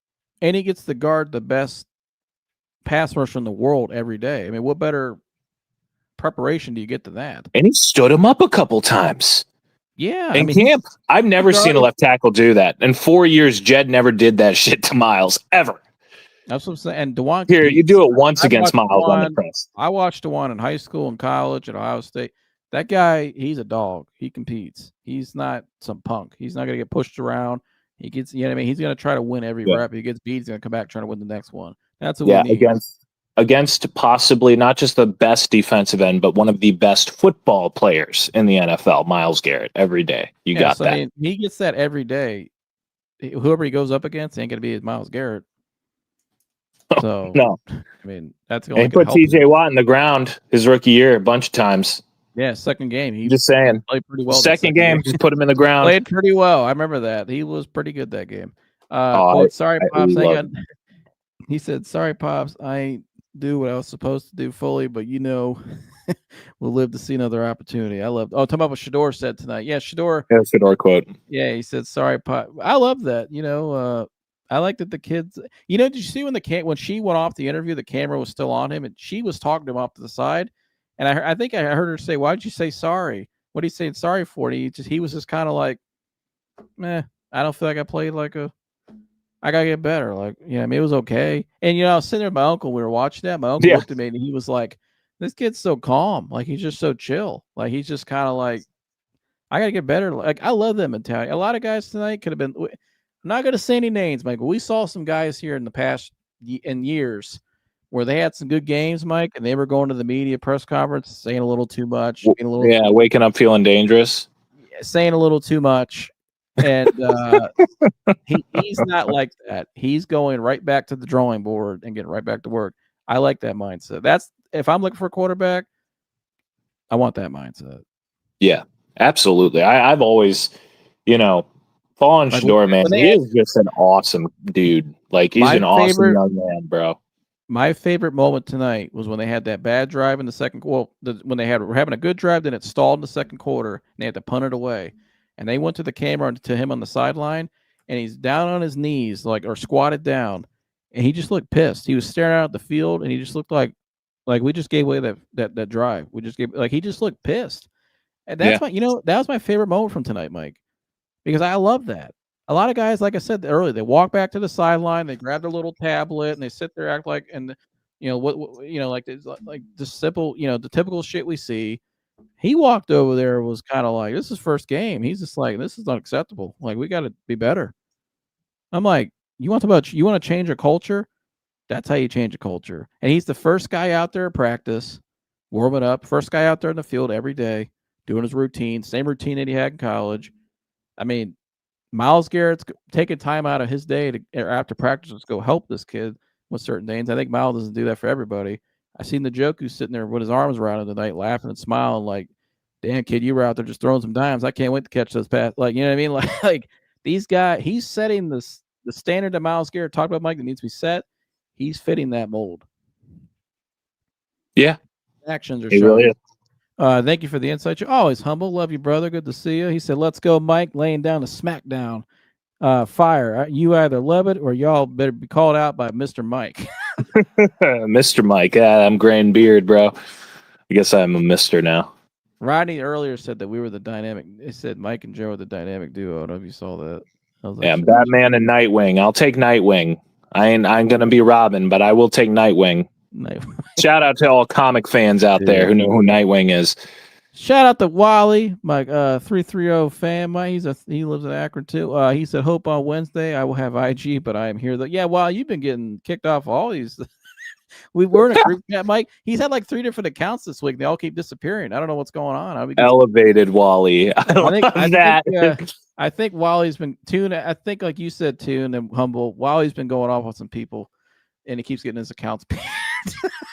I'm glad Wally likes us. We love Wally. Wally's the man.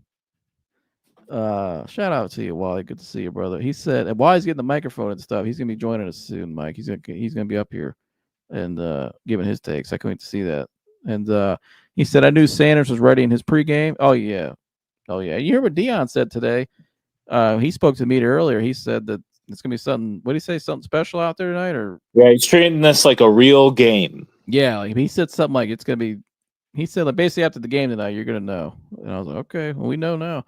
What's up, everybody? What's up? Wow. He said waking up feeling dangerous, Mike. Saying a little bit too much. Anyways, we'll start that. He's laughing. Salute. Yeah, we'll see you back on Instagram this week. Must be his Jared Allen rants. Yeah, while he's not a fan of Jared Allen by any means, he wants him traded yesterday, like years ago. He's tired of Jared Allen, so that's probably a lot of it. He's getting argued. Jared Allen's a great kid, man.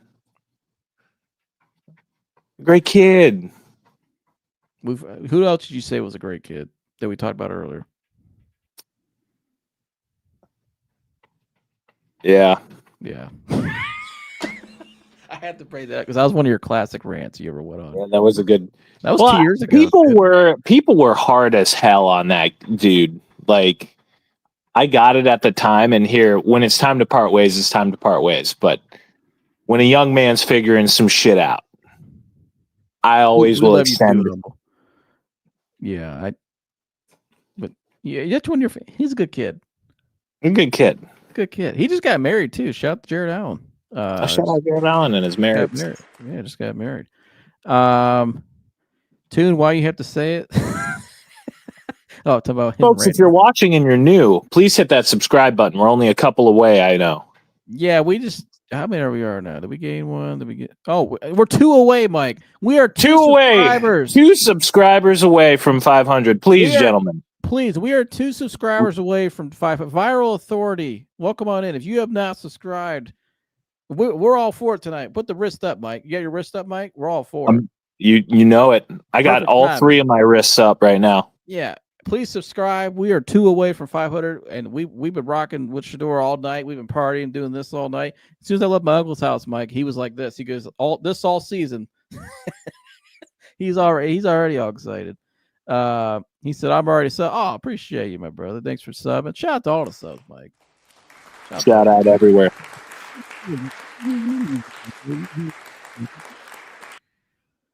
A shout out to you, but please subscribe. Like I said, we are 2 subscribers away, so please get us to 500. And once we get to 1,000, what's going to happen, Mike? I am going to live stream a tattoo. That's going to be Cleveland Browns and Shedeur Sanders themed because I am a man of my word. And then I hope and pray that Shedeur Sanders is our franchise quarterback for at least the next 10 years. Did you feel a little better about that tattoo tonight? Yeah, a little bit. I mean, here at the end of the day, I got some tattoos that I regret, and they ain't going anywhere. So it is what it is. Yeah. Oh, it's just never mind. I'm thinking of stuff we talked about earlier today. Just Mike and I were hanging out today, and yeah, we'll just leave it at that. Just, I was thinking of something else you said earlier. I'll tell you off the air. What night? This is for you, Mike. At Mike, what night Wayne's favorite breakfast? Grayson Flakes? Humble knows Nightwing. That's what up. Shout out to you, Best secondary Batman character. He said, Mike, why did Nightwing break up with his girlfriend? She said he was too, quote, batty. And he said she couldn't handle the Wayne. I love that. I love that. I love that you know who Nightwing is. It's one of my favorite comic book characters. I've read so many Nightwing comics. Dang. Well, Mike. Batman's first Robin. I think we're going to get to 500, Mike. So we made it. I think we're about making it to 500, Mike. We got a round of applause, everybody. Round of applause. We've been going at this for what, 2.5 years now, Mike? This is our 4th season covering the Browns. Yeah. So, oh my God. Finally, this season we're off to a good start. Because the last 3 preseason games and the last 3 years, it's been absolute shit. I mean, absolute depression. Is this guy going to play good? Is he only looked okay? Is it this? Maybe he'll play better week. I mean, it was just an absolute dumpster fire. It was a headache. I'm so done. I'm thank gosh tonight Mike was off to a good start. Maybe that's a better sign for the season than we've had preseason. And So let's hope and pray. Let's hope. But shout out to all you guys. Love all you guys. Mike, tell them they need to like, subscribe, and share. We are 2 away. Please like, Folks, subscribe. we're 2 away from 500. That means a whole bunch to us, sentimentally, but also in getting this show up to the moon. We're trying to moon phase this show. 500 makes a huge, huge difference to us, helps us get monetized, all that good stuff, helps us in the YouTube game. And we want to thank you guys all so much for being a part of this journey with Joseph and I. If you like this content, please share it. It's free. Takes 3 seconds and it helps us a lot. A like goes a long way too. And if you're on YouTube, please ding that notification bell so you can know when we go live. But thank you all so much for watching. Absolutely. Shout out to my mom. Love you, Mom. She said, great Hi, show. Joy. Like, share, and subscribe. Mike, when do you think you'll be live again on the Professional Fan? That will be, you know what? I usually am scheduled for Tonight, but the game night. Yeah. Yeah. I'm usually scheduled for tonight and for Tuesdays. However, I'm probably going to push back next week's show to Wednesday night. And the only reason I'm doing that is because joint practice with the Eagles starts Wednesday night, or Wednesday rather, during the day. So I want to give you the lowdown on that, how Shedeur Sanders is looking at joint practices. So look for me this upcoming Wednesday. Probably go back to Tuesdays right after that, and we'll be Tuesdays and Fridays throughout the season on the Professional Fan. But want to get you all the scoops and the gossip from the joint practice on Wednesday. Yeah, absolutely. Look forward to that. Mom said, love you both. Humble said, Mrs. Lapman, very happy to know your son you raised an amazing soul. God bless your family. Oh, thank you, Humble. God bless you, brother. You're an amazing person yourself. And I don't think anything about me, but you're an amazing person. And appreciate your support, brother. And love to see you all the time over here, texting you and getting to know you more. Humble's working his ass off, Mike. He's been grinding, working jobs. That man's out there getting paper and busting his ass every day. So shout out to Get the papers, just not the papers that I got. a really high sentimental moment. Then here comes Mike. That was funny. Come on. Great show, guys. Thanks to all that watched. Shout out to Jersey. Couldn't hear Jersey's take. Mike, he's got to go watch the highlights still. He was out tonight, so I couldn't see his take on all this. I know he'll be excited. But yeah, like, subscribe, share all that good stuff. And Mike, what are you doing tonight? What am I doing tonight? You know what I'm doing tonight? I have 6 fake Rolexes on my wrist, and I'm holding it up to shine just right into the moon. That's what I'm doing right now. 6 whole fake Rolexes. I paid 500 pesos for it. Great deal. That's a hell of an outro. Perfect timing. We'll see you guys in the next one. We're out of here. Later.